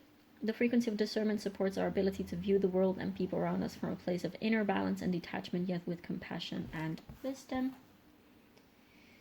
Then we have I speak with sincerity. Where do we put this? I guess here. Then we have the first house with number 25 and the body. Then we have number 52 with void of course moon and missing. Then we have Black Moon Lilith with mystery and number 12. And last but not least, we have number 55 with in between worlds. So a very, very first thing that comes through is the numbers, because it's very interesting, because we have number 20, we have also 22, we have number 66, we have 25, 52, 12, and 55. So the numbers 5 and 2 might be very relevant. February might be relevant. Gosh, what is 5? May might be relevant. Or the zodiac signs of Taurus and Leo might be significant for some of you. On number 7 perhaps, because 2 plus 5 is 7. Basic math. Anyways, this person has a lot of things that they have not been able to express to you for what I feel like is quite a long time. And if it's not a long time, then it's just a lot of things that have been building up over time that they have realized, like, oh, I kind of should have told them when I had the chance. Because I do feel like you guys are in separation. And I also do feel like for most of you, most of you, again, doesn't have to be necessarily, for most of you, you will be the one who has walked away from this connection. And if you were not the one to like make actually the first move or the first step to move away from this connection, you might be the one who has already like energetically and emotionally moved on, who has detached already from the situation, or at least in this person's eyes. Fact is that this person feels they really miss you. Like, you're not around and they really freaking miss you. And even if you are around, even if you are in contact with this person, then they feel like you are indeed like emotionally detached and just not as close as you were. I do feel like for a lot of you, this connection will have gone through some type of situation, some type of period in which you guys were a little bit wishy-washy, like together but also not together, and kind of separated but also close, and kind of half with this in-between worlds card. That things were quite unstable. Like it might have been some type of situationship or flirtationship or whatever, in which you guys were sort of like attracted to each other and kind of, you know, intimate a little bit, but also not really committing to each other. Or if this was an established relationship, it might have just sort of started withering over time, and it wasn't as it used to be anymore. You guys weren't as close as you used to be anymore. Something along those lines of, it was there but also not quite.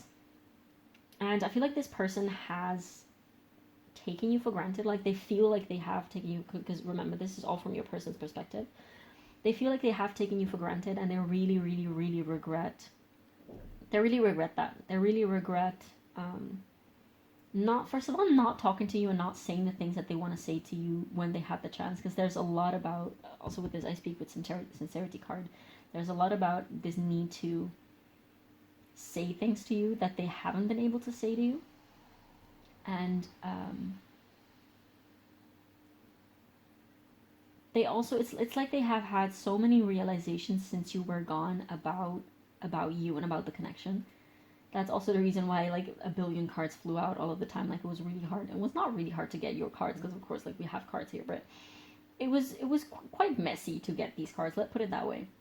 And I feel like they have lost control out of the situation, and they sort of like you slipped through their fingertips, and that they didn't realize what they have when you were there.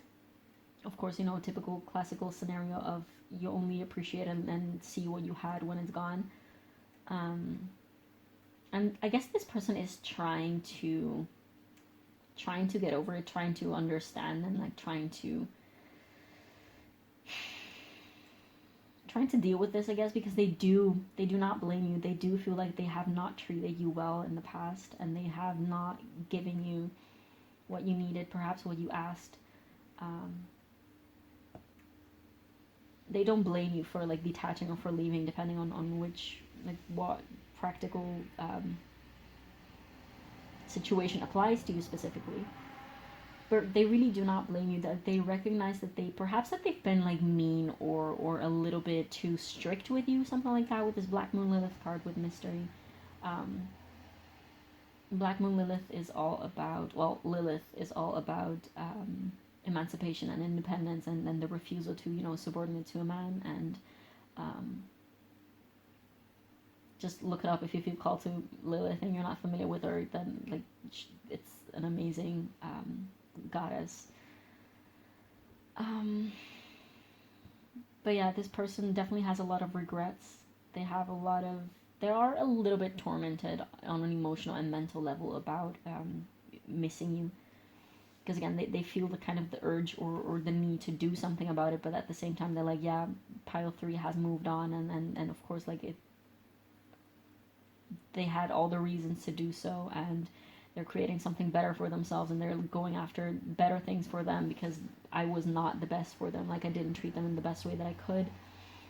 And I feel like they were in the past, like they feel like they had sort of like they really opened up their eyes to these truths. Like right now they see you as this multifaceted, I feel like they didn't see it coming. Like perhaps indeed, like they took you for granted, or they took the situation for granted, because there's this feeling of like I didn't expect this could happen, and things went out of control, and like the things like they really lost the grip of the situation, and it right now they feel like it's reached a point in which it's too late to do anything about it, because the tables have turned to such a point that it's basically like the point of no return.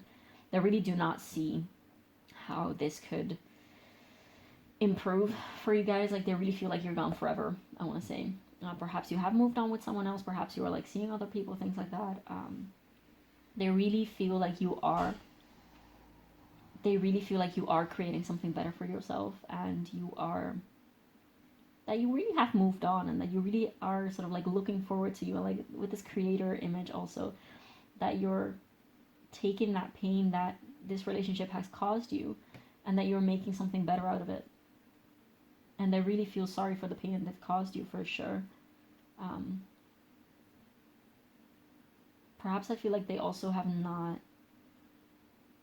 worshipped your body enough. Like there's some tinge of sexual energy here as well. Like I feel like for some of you, you might have been dealing with some type of sexual trauma, and they perhaps have not helped. They have not had. How do I say this? They didn't know how to, how to treat you well in that sense, or they didn't know how to support you in that. And I mention this because, like, if you have, if this does apply to you, if you have suffered with some type of sexual trauma, this might have affected in some way, shape, or form the connection that you guys had. We also have the first house with the body card, which of course has something to do with the body. Perhaps they realize that they have not shown you like enough physical affection, or that they have not been gentle and caring enough for you, or something like that. There's definitely this sense they feel like they have not respected, or they have not taken care of you, or like they have not cherished and nourished you as you deserved and as you needed to, and that's why you left, and they absolutely did not blame you for that, or like left or took distance from them. Okay, excusez-moi, I was interrupted. But yeah, what I was about to say after that is that there's this sense of that you needed something from there, which was something that they definitely could have given you.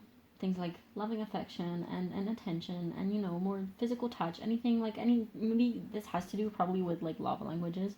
So whatever your love language is and was, this person feels like they were very uncaring, very unaware of it. Like they were not conscious about it. It's not that they literally were like, oh, I don't want to give it to you, or like, oh, that's stupid or anything, but they were just not tuned into, like they were not attuned to you, and they did not. It was like they had some like blinds on their eyes, or there was some type of barrier that prevented them from fully understanding you, or like fully being present with you. And they truly see that now, because you were left, or you left them based on that, because you were not getting what you needed and what you wanted and what you desired from this person, and that's why you decided to take off. And mind you, this is all from your person's perspective, so this does not have to be literally what happened. This is just the things that they are coming to terms with right now. So this could be, it could be different from how you're perceiving things, how they went, but this is literally from their perspective and from their experience of the situation.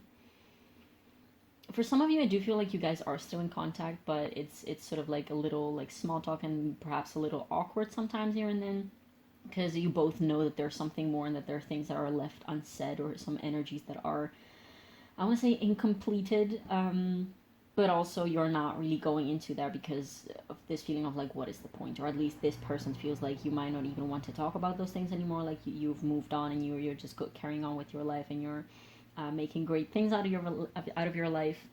So what would be the point of sort of like interfering with that? And they really feel like they're too late. And I honestly feel like this person really has some type of self-sabotaging tendencies. Because again, if they really wanted to, if they really believed in themselves, and if they believed that they could redeem themselves somehow, in whatever way, shape, or form, they could still be like, okay, I want to set things right, and I want to come forward to this person, to you, pile 3, and set things right. At least have a conversation, or whatever, like whatever would be applicable for your situation. This person could come forward to you, unless you have blocked them and literally asked them to like not talk to you anymore, because then of course like they're just respecting your boundary, or once, I want to say. But this person is really, really, really self-sabotaging all the time. And if you're sitting here thinking like, bruh, why do you keep sending things to shit, even when you still literally could have some type of opportunity to set things right, even if it's just by a conversation or whatever, or just like, making peace and making sure that things are good between one another. This person really doesn't have that confidence within themselves. Like I feel like perhaps this was meant for this person to open their own eyes up to all the ways in which they truly are standing in their own way, and sometimes also in the way of their connections with people, and in the way of other people, because they really feel like they have hurt you. They also do feel like, whereas they feel kind of a little bit stuck in the situation, stuck in their head about this all, they feel like you have found a lot of freedom. you definitely were already. You in their eyes, you are this very. You might be an air sign, doesn't necessarily have to be, but you definitely do have this freedom quality to you, and it's very empowered. Like they definitely do see you as a very empowered, divine, feminine. I want to see person.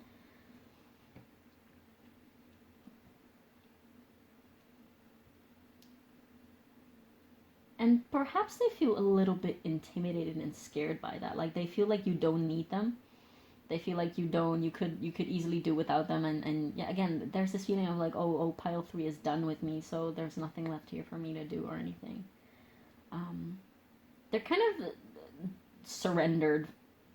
They sort of like, they gave up. It's not surrender, it's giving up. I feel like that's the state in which they are in. Okay, so we're going to put these two on the side. Let's see. I feel like, okay, this would work. And we're going to see what they actually want to happen secretly deep down between the two of you.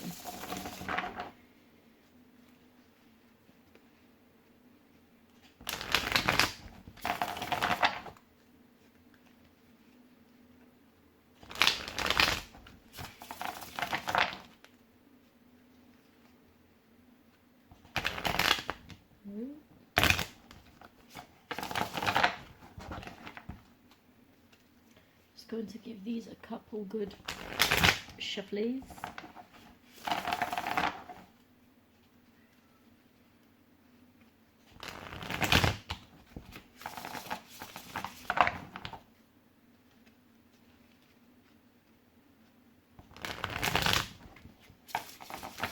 Okay, so what does pile 1's person truly want to happen? I was not ready to take cards. That does not feel like those needed to come out. Okay, so what does pile 3's person truly, deep within their heart, want to happen within this connection? So we have the Tower. What does this person truly want to happen between the two of you? Or the two of them? What does pile 3's person truly want to happen between them and pile 3?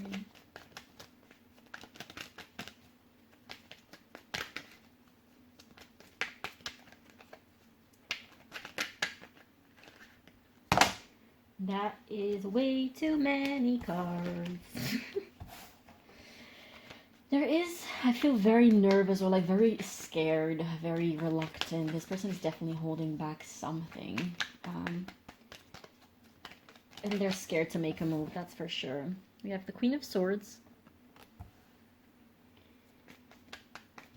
What does this person want to happen between the two of them? We have the Two of Swords.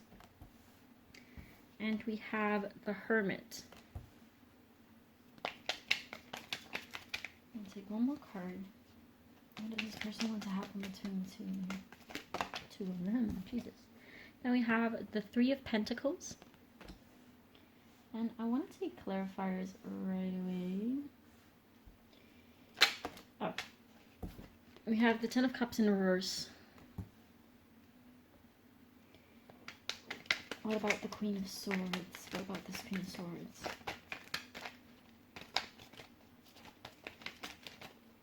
What about this Queen of Swords? We have the World. Yeah. Okay.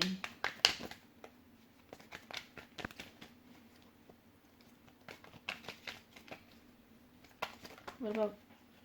Oh. That's too many cards. What about the Two of Swords?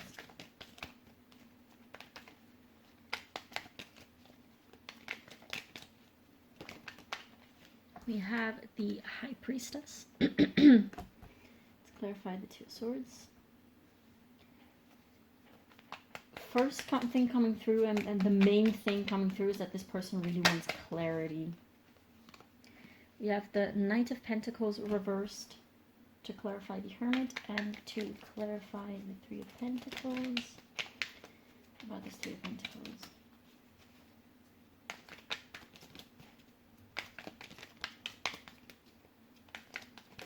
This person, we have the Moon, clarifying the Three of Pentacles, and on the bottom of the deck we have the Nine of Pentacles in reverse, So I'm getting a very specific message. This person might have been unkind towards you when it comes to your body. Like they might have made you feel uncomfortable, like not necessarily willingly. Like it could have been very much unwillingly and just like by saying the wrong things or doing the wrong things, but they might have made you feel very uncomfortable in your physical body. That might not resonate with every single one of you, but it's something that's coming through very strongly and very specifically. And that might have been one of the things that has hurt you so much and has sort of like broken your trust so completely from this person, and made things go south, and that has made you realize, like, I don't want to be with a person like this because I don't deserve to be treated like this. I don't deserve to be talked to like this. I don't deserve this type. I don't deserve to feel like this. If anything, I should be feeling confident and beautiful, and a partner should make me feel like, it's not that they should make you feel beautiful or anything, because that's of course like always your own job, but of course if the person does,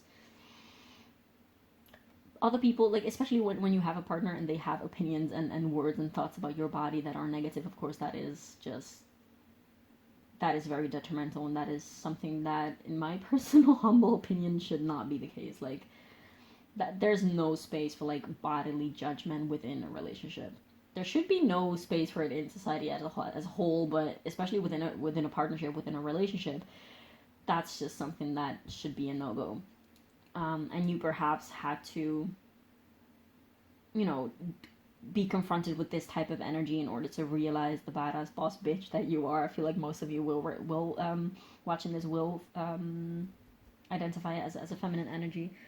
Doesn't necessarily have to be, but for most of you, I feel like that will be the case. And I feel like this whole situation has brought you closer to your body and to your sense of power and your sense of self-worth, or perhaps it's something that you're still going through.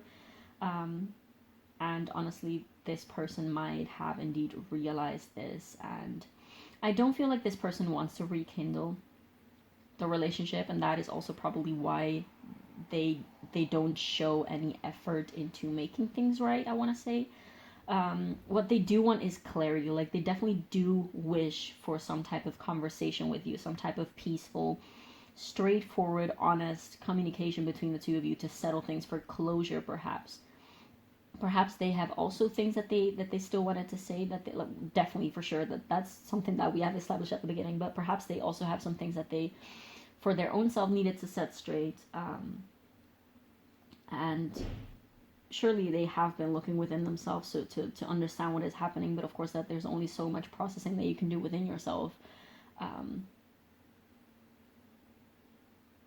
Like there comes a point where you're only going in circles, and unless you talk with the other person, then you will keep going in circles, unless of course you manage some other type of way to find closure within yourself. But the easiest way and the most I guess grounded, concrete way to find closure with a person is to find closure with them, indeed, through conversation, through settling what has gone on.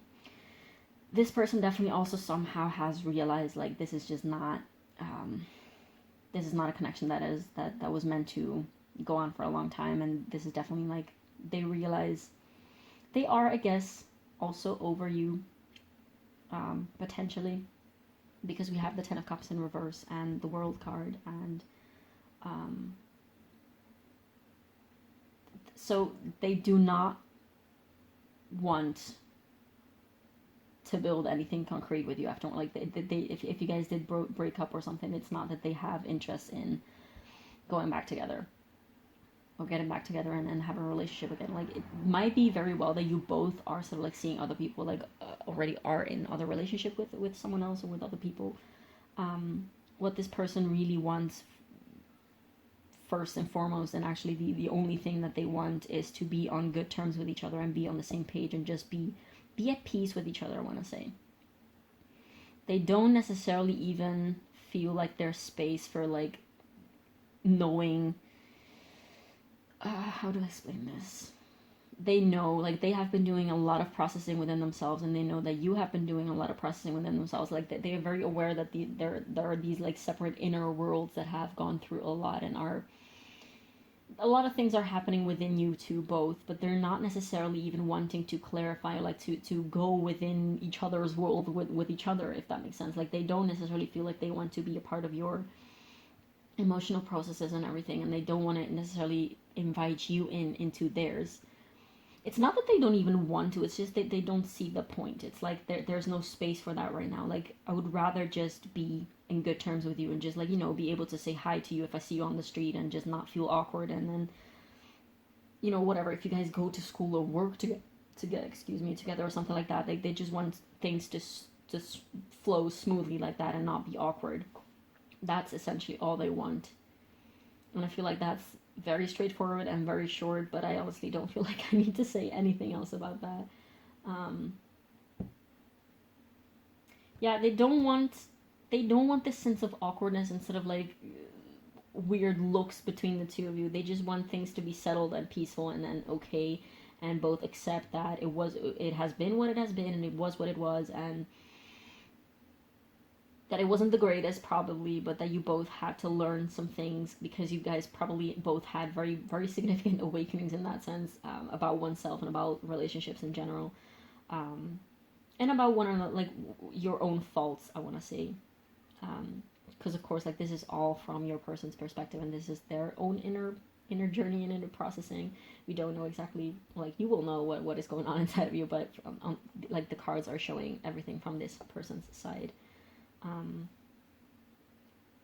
Yeah, they just wanna be at peace and be okay, and have closure, and the thing that they want the most is just clarity, and just, like, perhaps just settle things through a conversation, like a peaceful, harmonious, friendly, nothing over the top. Like, it's not that they crave this emotional rendezvous and just crying on each other's shoulder and making things good again like that. They just really want this, like, adult, mature, I want to say objective, rational conversation to be like, look, this is how things went down, and, you know, just very, very, very hands-on, very practical, rational conversation to bring closure to both of you, I want to say. And of course, to also get off their chest the things that they have not been able to tell you, or like that they have been holding back from telling you in this connection, like after things went south, I want to say. So that was short and straight to the point, but that's also literally what they just want from this. So that's very on brand. Let's take some advice for you, pile 3.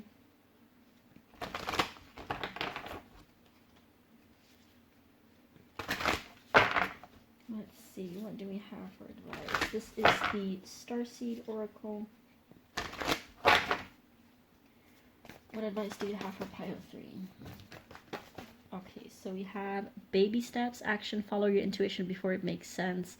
Yeah, this is just telling you, like, keep going, keep following your path that you're going now. If you have this, you are asking about this person, you might sort of still sometimes look behind your shoulder and see how they're doing and see if anything else can come out of this, because of course, if you have been hurt and things ended when you did not necessarily want them to end, and of course, it's always going to be like a what if, and you know, could have done something else, could have done something better, and you know. Of course, if you do also have a conversation with this person, then definitely go for it if you feel like that's what you want. If this reading is the closure that you needed, then definitely take that also. Yeah, it is up to you, of course, what you do with the situation with this person, but this is definitely telling you to keep going, and don't expect yourself to, because I do feel like this person sees you, like, soaring into the sky and being this free, emancipated, like that you don't have a care in the world anymore, and that you're really over it and done the healing and everything, and that you're super free about it. But I do not feel like that is the truth of how you actually feel. Like, you definitely are taking care of yourself more, and you have had these realizations, and you have had these, like, eye-opening realizations again, that you have had these experiences and these changes and transformations within yourself, and that you have found a lot of freedom within yourself, for damn sure.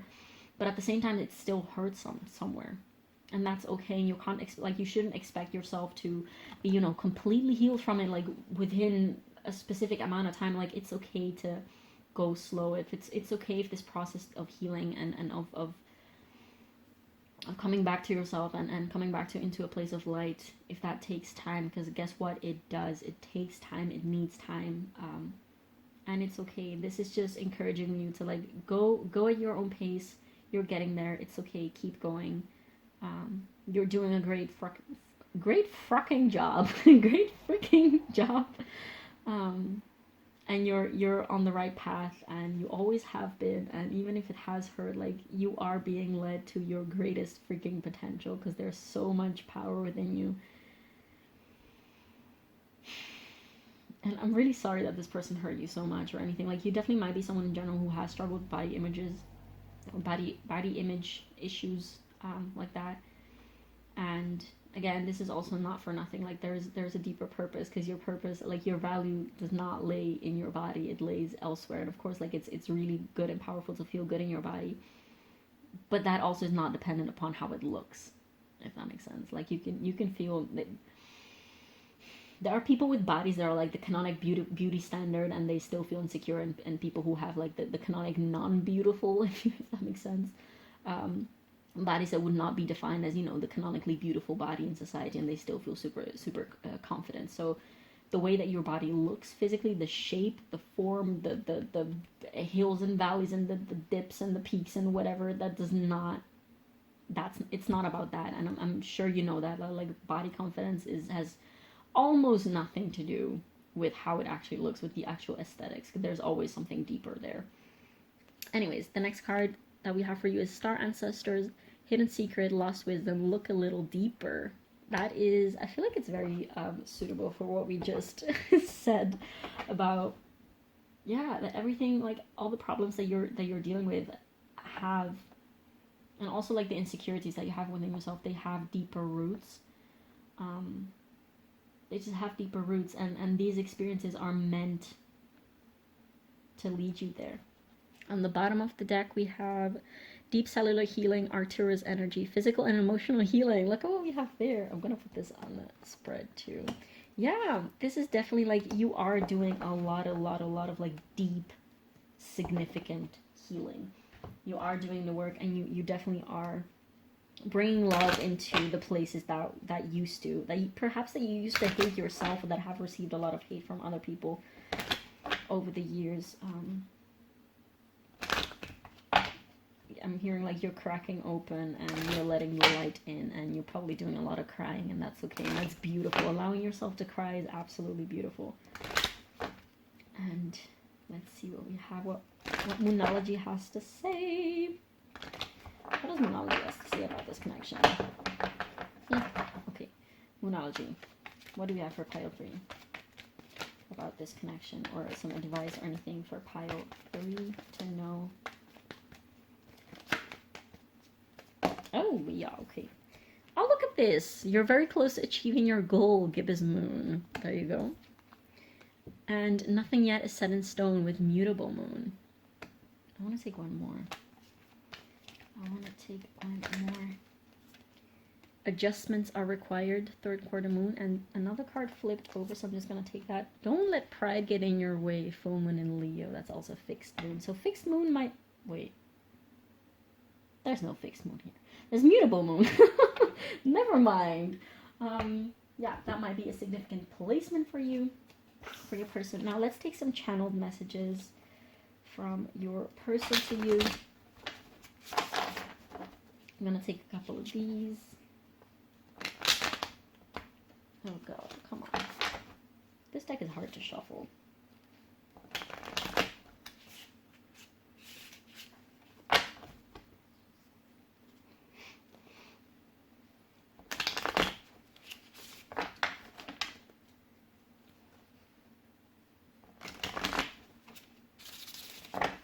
Okay, so what would pile 3's person say to pile 3 if they could? Since they do have a lot of thoughts, what is it that they would have to tell them if they could?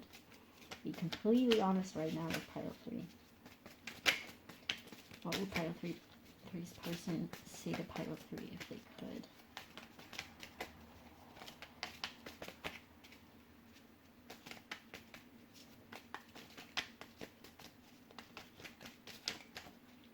So I don't understand you. Yeah, there's definitely this sense of discrepancy between the two of you. Like you guys have not been attuned with one another. I want to say at all, or almost at all. That it's just been very, very hard to understand each other. And perhaps this is also why this person feels the urge to have this clarity and to have a conversation with you, but also is not necessarily making a move towards that because they're afraid, like, what is the point? Like, what is the point if we just can't get on the same page anyways? Like, what is the point in trying?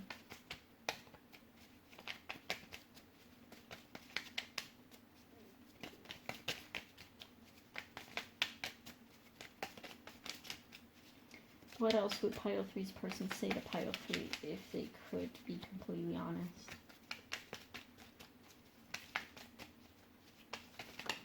Oh, okay. We have, please try to put yourself in my shoes. Again, there's this sense of like you haven't really understood me, and then you haven't really looked into my, like, on my side of the story. You're the sweetest thing that I've ever come across. Yeah. They definitely see you as someone who's very sweet and vulnerable. I want to say very fragile. We're just two kids. Yeah, the sense of we didn't even know what we were doing when we were together. So like it's been what it has been, but this is clearly not it. That's the feeling. What else would this person say to pile 3? Oh, there you go. We have, I'm scared of losing my freedom. Perhaps that's something that they would have said when you guys were in the connection with each other. And they felt like you had more freedom than them or something like that. There's definitely this feeling of being on completely different levels and of not being understood by each other. I want to say that this is a very mutual feeling that you guys have gone through. Okay, we have, I feel so small. So this person is definitely not doing too great at this time. Yeah, I feel small and incapable of reaching what they want, which is like clarity with you. Perhaps you guys have tried in the past, could be also, I don't feel like that would be the case for most of you, to settle things and to have like an adult conversation, and to sort of like, yeah, find closure with one another. But if you're really small and almost incapable, oh, I am intimidated by you. There you go. That image of like, oh, you don't even need me anymore. Like, what's the point in even trying? Because you're probably going to reject me anyways. You're not interested in having this conversation with me. What else would pile 3's person say to pile 3? I'm gonna take 2 more. Okay, so we have, I'm sorry I led you on. Okay, so I feel like that is very fitting probably for a lot of you, that this person might have wanted something that was a little bit more light and frisky, brisky and whatnot, and that you wanted something more serious, perhaps that's what went on between the two of you. And last, we vibe so well. Yeah, perhaps you guys did have, oh, it's funny because it's coming on top of the moon card, which, this is a really cool moon card. You guys probably did have a lot of fun together, and I feel like maybe for a lot of you this connection from your person's side was a lot lighter, and they indeed didn't appreciate you when they had you, and now that you're gone they realize like, oh, this could have been really great, but I guess it's just not going to be. Perhaps you wanted something more serious with them, and they were just not ready to commit to you fully, to, you know, be present with you, to be completely there with you and for you. Because there's definitely this feeling of this person didn't really give you what you wanted and what you deserved, and they realize now, but at the same time they're also not really thinking that it's a good idea, or like they're not really wanting to bring this relationship back in that sense, because they feel like they have seen enough of it, I want to say. Yeah, they definitely do feel the wish to settle things and find closure, but that's also about it. That's what they want. Okay, pile 3, thank you so much for watching. I'm sorry this was not the most uplifting reading. I really hope it brought you some type of clarity and some type of value. Definitely do feel free to leave me a comment down below letting me know how this resonated, as it means everything to me to know how my readings land on the other side of the screen. Also, feel free to leave a like and subscribe, as that really helps me with the algorithm. And thank you so much for being here, and I will see you in the next one. Bye.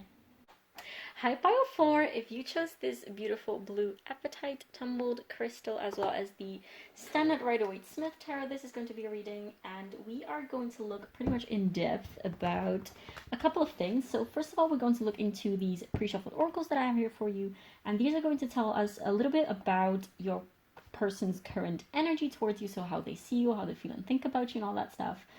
So this first part of the reading should be indicative to you if this is the right pile for you. If not, definitely feel free to check out another pile. It's always also more than normal to feel attracted to more than one pile, because of course every single reading is going to only shed light on one specific aspect of a relationship or a connection. And yeah, then what was I about to say? Oh yeah. Little brain fart there. Then afterwards we're going to look into the tarot to see essentially what they want to happen between the two of you. So their intentions for this connection, or their like desires for this connection, and hopefully also depending on what is going to come out, we'll also see if they are going to act upon these intentions. And then afterwards, the last part of this reading is going to be advice as well as channel messages from your person. And yeah, always do remember these are collective timeless readings, so they should be good for whenever they find you. But also some messages should be for you, some other messages will not be for you. It's always very important to use your own discernment and recognize which messages are meant to find you and which ones aren't. So if something does not resonate, if you don't like something, just ignore that, okay? So always use your own intuition. And yeah, without further ado, let's see what we have here for your person's energy towards you. We have the animal with number, oh god, what is it? 19. 19 or 10 in numerology. Then we have indecision with I use my intuition in all aspects of life. We have number 18 with 9 with cosmic. Yeah, 18. Jesus, my brain is. This is the fourth pile. Be merciful. We have cosmic flower of number 18, which reduces to 9 in numerology, and this card reads: the frequency of cosmic flower activates our remembrance of the place we call home, the core from which we pour our magnificence into the world. Then we have number 47 with Grand Cross and Provoker, and 47 reduces to 11 or 2 in numerology. Then we have number 46 or 10 in numerology, everything will be okay. And number 71 with Body as a House, 71 or 8 in numerology. Then we have I remain in balance with my emotions. And last but not least, we have I listen to opposing opinions. So pile 4, this is very, very interesting. This is my classical, like I said in one of my last readings, I feel like I have one of these piles in every single reading that I do, and it is the duality pile. So could be relevant in terms of astrological signs. The signs that are more of a dualistic type of character are Pisces, Gemini, Libra, and Cancer. Doesn't have to be astrologically relevant, but there's definitely in this pile a strong element of duality. What I mean with that is, well, we have the yin and yang with this whole balance within my emotion card, and listen to opposing opinions. So a lot of mirroring probably going on within the two of you, or within this connection. The first thing that is really coming to my mind reading these cards for you right now is that there is a very strong spiritual, metaphysical element to your connection and to how this person views you and how they feel about you, but also a very strong, like grounded root chakra physical type of element. So this is not a wishy-washy, only spiritual, only 5D, only potential type of connection, but it's also not a purely, if you will, sexual type of connection. There's definitely, for how this person sees you and how they feel about you, they are very likely very attracted and what is the word? I want to say mesmerized is not necessarily the right word, but more like enthralled, very curious about you, they feel very drawn in by your energy, both on a physical level and also on a spiritual level, and more like deeper level.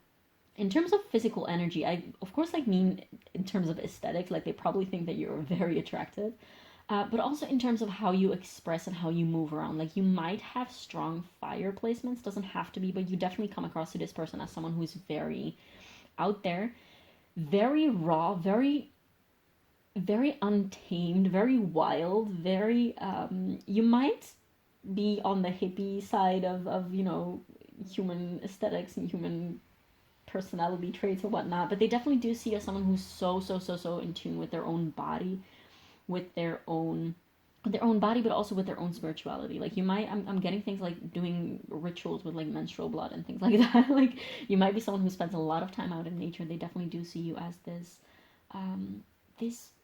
it's not fairy vibes, but it's rather this badass creature who can take care of themselves, and you probably are also a little bit of an alternative. Well, at least in the eyes of this person, you are a little bit of an alternative type of person. You might do things like I don't know, things like collecting shit in the forest, and like not literal shit, but like collecting mushrooms or whatever, things like that. Just like um you might forage your own food, you might forage your own wild herbs to make your own medicine with that. You might like gather cool rocks and make runes out of them or something like that. There is something that you do that is very like connected to the earth and to like Mother Earth in that sense. You might also be like an earth sign in that sense. So you might have strong earth and fire energy, for instance. Doesn't have to be. But you're definitely very badass to this person. You're very badass. Like Queen of Wands and Queen of Pentacles vibes. That's what I'm getting. You're also very independent and very... You can't be pinned down. Like you can't be tamed. But at the same time, for as much as you might be very noisy and loud and just like jumping around and being very expressive and dancing. Like dancing might be something that you do. You might walk around barefoot, things like that. Like you're very unafraid to express yourself in your own unique way. But at the same time, they also have seen this very soft side of you, like this very quiet, calm, collected. Like one moment you might be completely all over the place, just like shouting and screaming and being like, oh, look at that butterfly, and oh my god, this is amazing, and just like being very fiery and expressive in that sense, and very energetic. You might also have like a very, like either a mutable or a fire rising sign. So Gemini or Pisces or Virgo, Sagittarius rising, or a fire sign rising, so Aries, Leo, Sag. Doesn't have to be, again, take that as if it resonates. So you can be very energetic and very out there and just very vital one moment, but the next moment you can be completely like relaxed and I don't know, like meditating or just like very gently touching a flower, very gently touching them, like not necessarily in a sexual way, but could also be, but just very gentle. Like there's this very fiery and energetic aspect to you, but also this super calm, gorgeous, like actually mesmerizing. Like now, mesmerizing is the right word. Very, just so beautiful, just so freaking beautiful. They think you're absolutely gorgeous in more than one way. Like there's so many aspects of you, and they love the fact that you're so multifaceted, and you're probably also a little bit unpredictable to this person. And I want to say, like, they are, if you guys have not been sexually involved with each other, they are very curious, and that is a very specific energy. They're curious about how you would be in that type of dynamic with them. And this is not necessarily, not strictly, like for some of you, of course, that will apply. Like they might want that to happen if that hasn't happened yet. But they're very curious, and like it's a very specific energy of being curious, of like wondering how would you be, because like you could that's a sense of like unpredictable. Like you can be so fiery, but also so gentle and calm and quiet and beautifully at peace with everything around yourself and like within yourself and with your body. And so they really wonder how you would be like, and it's a very specific energy of like, how would pile 4 be in bed? Essentially. And if you guys have been sexually involved with each other, this person is absolutely mind blown, and they're like, holy shit, this is probably the best lay that they have forgotten. Because you are so like unhinged and wild and basically divine feminine, I want to say. And so multifaceted. Like you can go from like 0 to 100 real quick. Like just like be fire one moment and be complete bliss, and it might be like a very otherworldly experience. It might be almost like getting in a trance almost. You definitely might have some type of like clairsentience, clairvoyance, something like that. Or this person definitely does see you as someone who is very in tune with like the higher realms. Like that's it. They also see you as someone who is very grounded in their root chakra. Like this person might not use those terms necessarily themselves, but how they feel about you is like you're very grounded, but also in your crown chakra a lot. They feel like your chakras are all aligned, and I think it might be the case that you're like, bruh, I'm not like that at all. Like you might recognize your energy a little, but also be like, this sounds like I'm completely perfect and I'm completely unproblematic, and like, no, I've got my blockages and I've got, you know, faults and vices and whatnot. Um, but this is how this person views you. They definitely do see you as someone who might also sometimes be a little escapist. I want to say escapist in terms of when it comes to emotions. You might like dabble in substances together or apart. That might be something that you guys have in common. And with this provoker, like definitely you are something very different than what they're used to dealing with. Like you're very different probably than the usual friends. Like you might know each other just like separately from each other's or like one another's friend groups.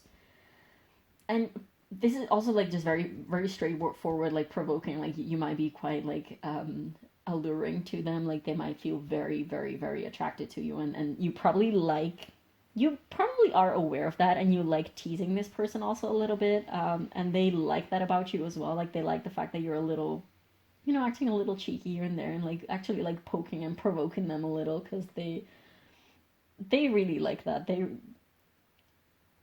You make them go a little nuts, but in a good way.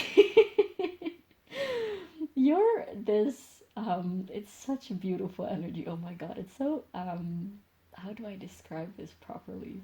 It's I don't want to say funny, but it's very uplifting, very warm, very cheeky. Um, what's the word? Oh my god, I'm gonna have to look that up. Wait a second.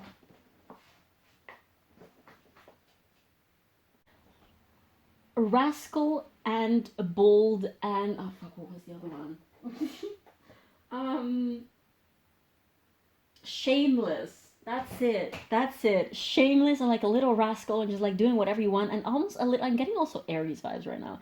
Just very much like you don't give a flying flap, and you just do you, and no fucks are given, and you're just being your cheeky little self. And sometimes it might be indeed a little like you're not exactly to this person the picture perfect of like a good girl or whatever that is. Like you're definitely more on the bad girl side, if that makes sense, okay? And this person absolutely loves that about you. Oh my god, this is so cute. At the same time, even though there is this like lighthearted and cheeky, sneaky, shameless, not sneaky, but cheeky, very fun, lighthearted, carefree, no fucks given energy, there's also this degree of this person sees that there's so much depth to you. They see that there's so much depth to you, and I feel like they see you as someone who is not very comfortable talking about their emotions, which is very interesting, because usually when we have these readings about like, you know, duality and divine feminine energy, the feminine energy comes always across as someone who is very, you know, very much watery in essence and very comfortable with their emotions. This is not the case. This is completely opposite. I feel like this person is the more earth, quiet, grounded type of energy, and you're a little bit more of the, you know, the cray type of energy, but in a good way. Don't take that as a bad thing.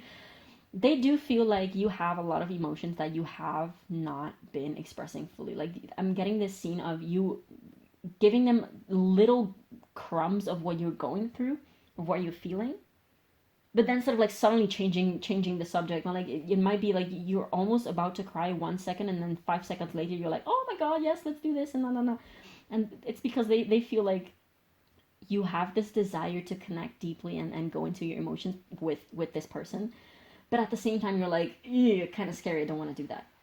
And this might be a very fresh connection, doesn't have to be strictly, but this could definitely be very much applicable to a connection that is very new. That you just met this person, that you have hung out very little so far. Again, doesn't have to be, but this person definitely feels like there's some type of veil that you are keeping on. And not necessarily because you want to pretend to be someone that you're not, because that's definitely something that they don't think that you're doing. But more in the sense of like, oh, there's this entire world, this like emotional world within you that I have not been able to see yet, because you're constantly giving me just like a little sneak peek. You're just like opening the door just a tiny bit so that I can see that there is space inside of them, that there is depth and emotional things happening all of the time. But then you close that door real quick and real fast again, and you just pretend that the door was never open. Does that make sense? I feel like that's all that we're getting for you for now, pile 4. I'm really curious to see what they want to happen between the two of you. I guess I kind of do have some type of idea what that would look like. But we'll see. You know, you'll never know. Okay. For pile 4, what does pile 4's person want to happen between them? Oh, that was a bad shuffle. What does pile 4's person want to happen between the two of them? Ah, come on, come shuffle. What does pile 4's person want to happen in this connection? What does pile 4's person want to happen within this connection? What are their intentions and desires for this connection? They might be a little unsure. Oh, we do have the indecision card. And I am getting this very unsure energy right away, but we will see. Like, they definitely have some type of desires and wishes.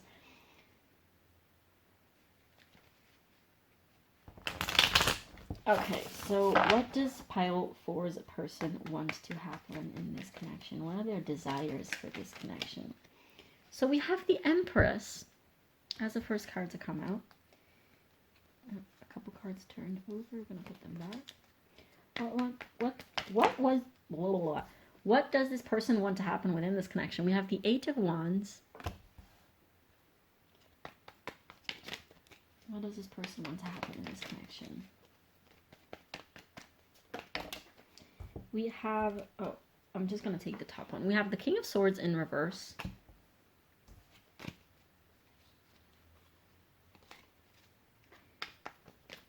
What does this person want to happen in this connection? What are their wishes and desires for this connection? So we have the 10 of Swords.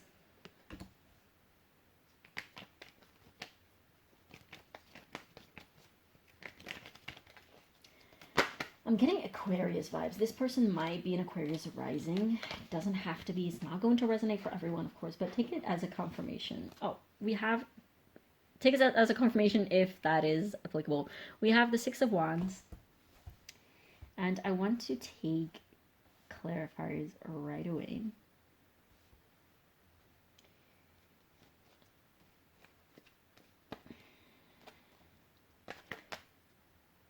Oh, okay. So to clarify the Empress, we have the Knight of Swords in reverse. Oh my god. Okay, so what about this 8 of Wands? What about the 8 of Wands?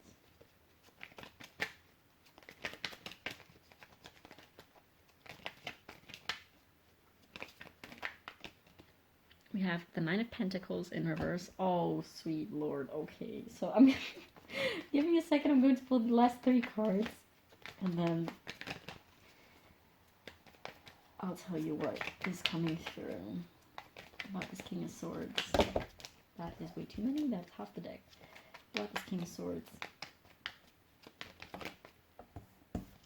We have the Devil.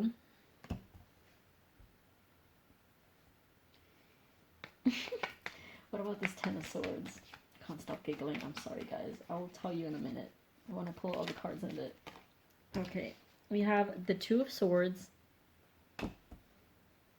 This card is always giving me big Gemini energy. Gemini Moon, I'm being called to mention. Again, doesn't have to be. Take that as a confirmation if it's applicable. We have Temperance, last but not least, to clarify the 6 of Wands. And on the bottom of the deck, we have Strength in reverse. And below that we have Death in reverse and the Seven of Pentacles. Okay, so this person is a little scared. This person is a little scared, and I feel like it's not like an actual like, oh my god, I'm so terrified, and it's nothing too burdening, but this person is definitely a little timid. Like, they might be on the more timid indeed side of the spectrum. They do see you as this Empress, and of course they're absolutely so attracted to you. And I do feel like this person is more quiet and grounded instead of like maybe on the silent side on the outside. But I want to say that they can have some type of freaky aspects to them. Like, I'm getting things like kinks and BDSM, things like that. That's also this wondering that I was getting earlier towards you. Like, they definitely do have this, I want to say, this animalistic instinct that is really coming out when I'm hearing the song Animal by Maroon 5. And that's definitely, like, this was not supposed to be an 18 plus reading. Might do those in the future, who knows. They definitely have this, like, if they do come across as someone who's very shy, you know, what do they say, like, oh my god, what was it, like, angel in the streets and freak in the streets? I don't think that's how that set goes, but something like that. This person might be very calm, cool, collected, and very, you know, very, I want to say, like, elegant almost, and just very normal on the outside. But on the inside, they have these, like, freaky aspects of themselves. And freaky, absolutely not in a bad sense, but, like, more in the sense of that they're seeing you. I feel like you are the expression on the outside of how they feel on the inside, and that's why they feel so called to you. And that's again, that yin and yang sense that I was getting. Is like, oh my god, like, this person, like, your person thinks, oh my god, pile 4 is such a good match and such a good fit for my own energy, for how I feel on the inside. And they, at the same time, they also see these calmer and quieter and more grounded parts of you, and they also fit so well with, like, their own, with your person's own energy on their outside. They definitely do feel like you are so freaking beautiful and so attractive. This person might be younger than you for some reason. I'm getting, doesn't have to be absolutely, but they definitely do feel like they are a little bit, I want to say a little bit less capable. Like, they might be someone who's not very comfortable with, like, flirting or with initiating conversations and things like that. They definitely do feel like they have so much to say to you, and they crave, like, intimate conversations with you and just, like, talking a lot with you. They feel like you're so smart and you have so much to, like, you know, so much in this person's eyes. And they definitely feel like you guys balance each other off very well. They really want to come across as this 6 of Wands for you in your eyes, because that's honestly how they see you, as someone who's very successful and very glorious and just very much confident in their own, like, just very victorious in everything that they do. And they really don't want to come across as a little turd to you in your eyes. And they're afraid that this person has, I want to say, quite low self-confidence, low self-image. Not necessarily in a bodily way. I don't think that's the case. But in terms of, like, self-worth and what they have to give and what they have to offer, especially in front of you, because they see you as such a glorious, amazing. They have such high regard for you. Honestly, like, they think you're everything. You're just freaking perfect. You leave them a little bit speechless, I want to say. They don't know how to describe you. That's the sense that I'm getting. They also indeed have these anxieties instead of, like, nervousness perhaps around you, and perhaps, like, they want to ask you to hang out with the two of you or something, or, like, somewhere else. Although I do feel like you guys hang out more with each other without other people around. But if that does not apply, like, they might want to ask you to hang out with the two of you only, but they might not have the courage. And I feel like they are trying to, you know, be this King of Swords and be like, okay, you know, I'm gonna cut out my own bullshit and stop being so anxious and stop being so fearful and just be this divine masculine energy and just, you know, asking this Empress out and just provide containment for the beautiful energy that you are. But then at the same time, they're like, hey, I kind of don't know if I can do that. And then they're having these inner debates of being like, okay, just fucking, like, if this person is a man, because I feel like for a lot of you this will be like, also statistically speaking, like YouTube stats show that a lot of it's a lot of females watching these asking for males. So a lot of the time the energy will come through as that, but it just definitely not have to be strictly that. Okay, so if you're non-binary, or if you're dealing with someone who's non-binary, if you're in a homosexual relationship or whatever, it doesn't freaking matter. The thing is, the energies will come through a lot, like men and woman, or like girl and boy, female and male, because that's just most of people watching this, and that's the energies that are coming through stronger. But again, like, I want to make sure that you guys know that I am very aware that not everyone is in a you know, cis het type of relationship or like situation, and I'm trying to keep it as neutral as possible. But these energies do come through sometimes very strongly, as, you know, male, female, masculine, feminine. So yeah, I hope I can make everyone feel involved, because that's also kind of my goal. But yes, what was I saying?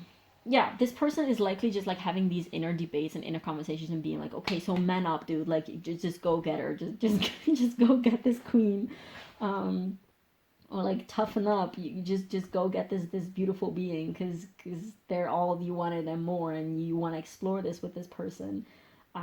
But at the same time, they're chickening out a little. They're really afraid that they're going to come across as a little turd on the sidewalk, essentially.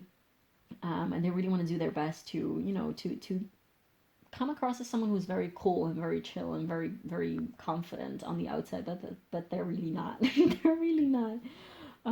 This person is very cute, I think. I feel like you might think that they're very cute. And yeah, they kind of do want to get freaky, but at the same time, they don't even dare. They're like, oh, maybe this person doesn't even, they're not even interested in getting there and going there with me, but they definitely do fantasize a lot about it. They have thoughts on that. They definitely do have thoughts on that. Yeah, I feel like that's what we're getting. Does that make sense? Okay, so we're gonna get some advice and see in a minute with channel messages if more things come through.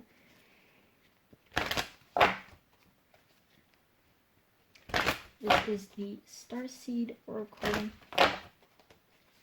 Some messages for pile 4, please. Okay. Oh, yo, okay. So we have this card, which was very enthusiastic to come out, and it reads: "Forge, don't follow, pave a new path, be the leader you wish you had." I feel like this is what this person is trying to do for you. They're trying to, you know, step up into that Leo energy with the Strength card, which is on the bottom of the deck. It's like reversed. There's definitely quite some fire energy in this pile.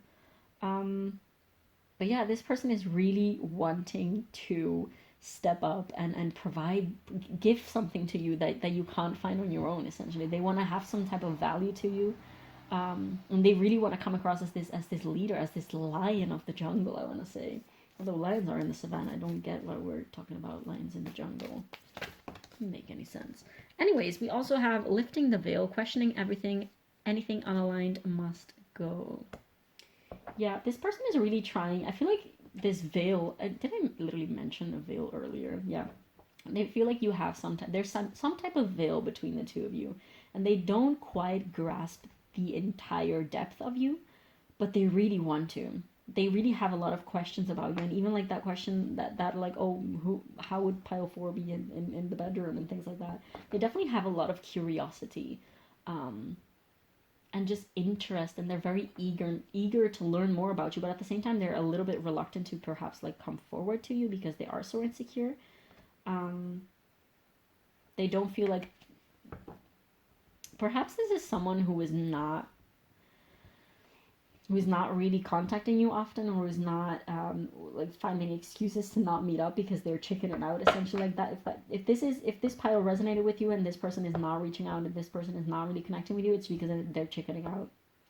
That's literally the only reason, because they are so drawn into you by your energy, but they're literally just holding themselves back and just chickening out. I feel like some of you perhaps needed to hear that, but yeah. And unfortunately, there's nothing that you can do about that. This is all this person's work. And then we have called soul gifts and training. It's time to step up. I feel like these messages are for this person. So it's not advice for you, because I feel like you're just chilling. You're this empress. You're just chilling. You're like being like, okay, I'm here. I'll see you if I see you, and I guess I won't see you if you don't want to show up. But this person does need to step up their game, I want to say, because they're keeping their game pretty low. And they have a lot to offer. They're just really keeping it trapped and keeping themselves trapped, I want to say.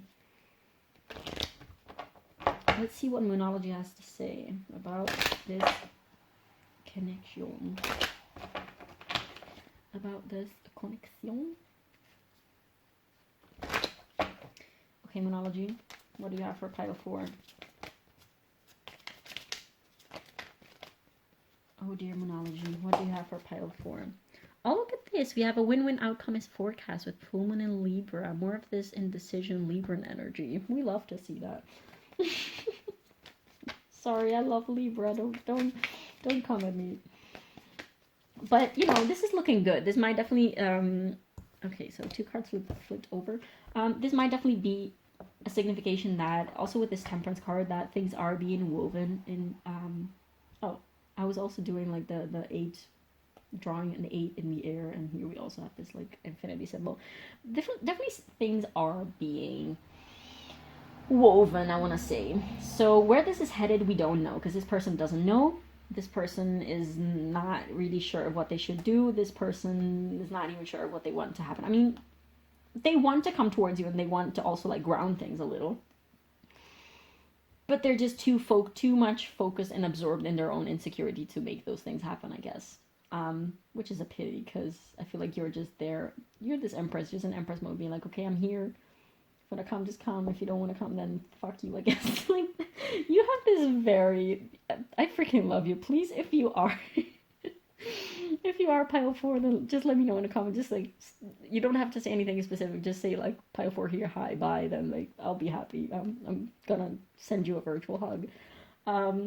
Anyways, we have your hard work is paying off, new moon in Capricorn. So perhaps this person will, at some point, awaken to their own power and to their own badassness as well, and to the fact that they're not this stupid little turd on the sidewalk. You're probably someone who speaks a lot of fluent sarcasm, and just like you're just bad bitch energy, honestly. We also have a time to give rather than take, new moon in Virgo. This might be an invitation for you to oh, look at this. On the bottom of the deck we have bring love into the situation, new moon in Aquarius. I'm gonna leave that out here. This might be a tip for you, or like some advice for you that's along the lines of try to show a little bit more compassion to this person, and perhaps like not asking much of them, which I don't necessarily feel like you have been doing, at least not in this person's eyes, but just perhaps this person needs a little bit of compassion or something. They need some softness. Yeah, of course, like, you can't do their work for them. Like, you can't make them feel confident or whatever. You can't make them see anything that they don't want to see themselves. You can't make them do anything. But perhaps just, like, nudging them and showing them that if you are interested in that sense, just showing them somehow, that will probably help setting things in motion. And just, yeah, just giving little cues and clues here and there of what you want to happen between the two of you.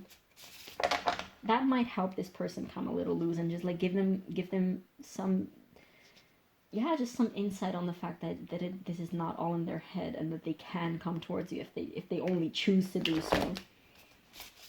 Because that's the reality. They're choosing not to because they feel like they're chickening out only. Always. But I mean, they literally can. It's just a matter of making that decision. But yeah. Let's see what this person would say to you if they could be completely honest at this time. We literally had this card in 3 out of the 4 piles. Please try to put yourself in my shoes. I mean, I have 100 cards in this deck. Yeah, this person feels a little bit hindered. Oh, I feel ashamed. This also, we had another pile. Oh, no. You ground me. What did I... Yeah, this is definitely an effect that you have on this person, but at the same time, like, it's not enough to, you know, keep them out of their head, which again is not your job. You can't do that for them. But this person is definitely struggling a lot with, I want to say, with self-esteem and self-confidence and things like that. Maybe they need a little boost and a little nudge, some support. That's of course, everyone can use a little support every now and then. Yeah, take that as it resonates. What else would this person say to pile 4 if they could be completely honest? What would this person say to pile 4 if they could be completely honest? I am intimidated by you. Yes, we kind of understood that. I'm sorry I led you on. I feel like, in all honesty, I feel like this should not be here because it was below this card, and maybe I should have just taken that one. Like, I don't feel like this belongs here. But if anything, if this was meant to come out and it was just not my human fault of shuffling and taking out the wrong card, this might just be from your side. Actually, like, you might not necessarily have very, very strong feelings for this person or something. Maybe you're leading this person on. I honestly don't know. I'm sorry. I don't think this card should be there, but take it if it resonates. Perhaps some of you needed to see this for something. I don't know what I want. Yeah, exactly. This is literally what I said earlier. I think that's literally what I said. Maybe I didn't say that literally, but that's definitely the vibe. Like, this person really is a little bit like, just wishy-washy, like, yeah, but no, but yeah, but no. Like, they do want to come towards you, but also they're not. So there's some part of them that is like, nah, let's not do this because we're just going to make a fool out of ourselves. Okay, a couple more. What would this person say to pile 4 if they could? Oh, okay. We have this. You soften my heart. And every time that this card comes out, if you have seen, I want to say, most of my readings and you have encountered this card already, you know what's coming. But with this card, I always think, like, you soften my heart and harden my D. Take that as it resonates. I feel like that's very, very fitting for this reading. Absolutely. For this pile, I mean. Okay, what else? If it's applicable for if your person has a D at all, you know. This is for D holders. No one gets me like you do. Yeah, there's definitely this sense of, like, this person is, again, this sense of you're something else, and the connection that we have is definitely something else than I've experienced before, and you're just so different, and things are so different with you, and that's also why they might be a little scared and a little bit like, I am terrified. Yeah, we got that.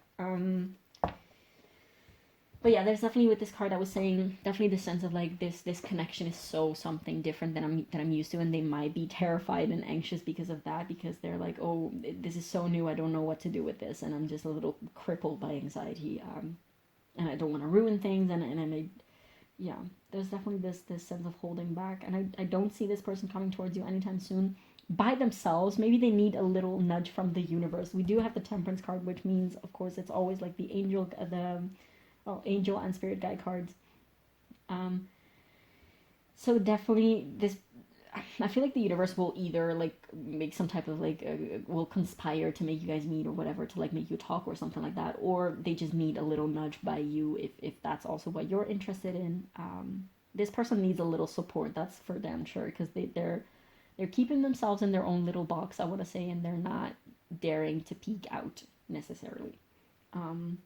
Yeah, I feel like this is all that I have for you, Pile 4. Thank you so much for watching, and I really hope that it brought you some type of value, some type of insight.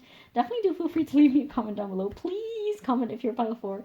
I would love to hear how my readings always land on the other side of the screen, so definitely do consider that. And also feel free to leave a like and subscribe, as that really helps me with the algorithm. And thank you so much for being here, and I will see you in the next one. Bye!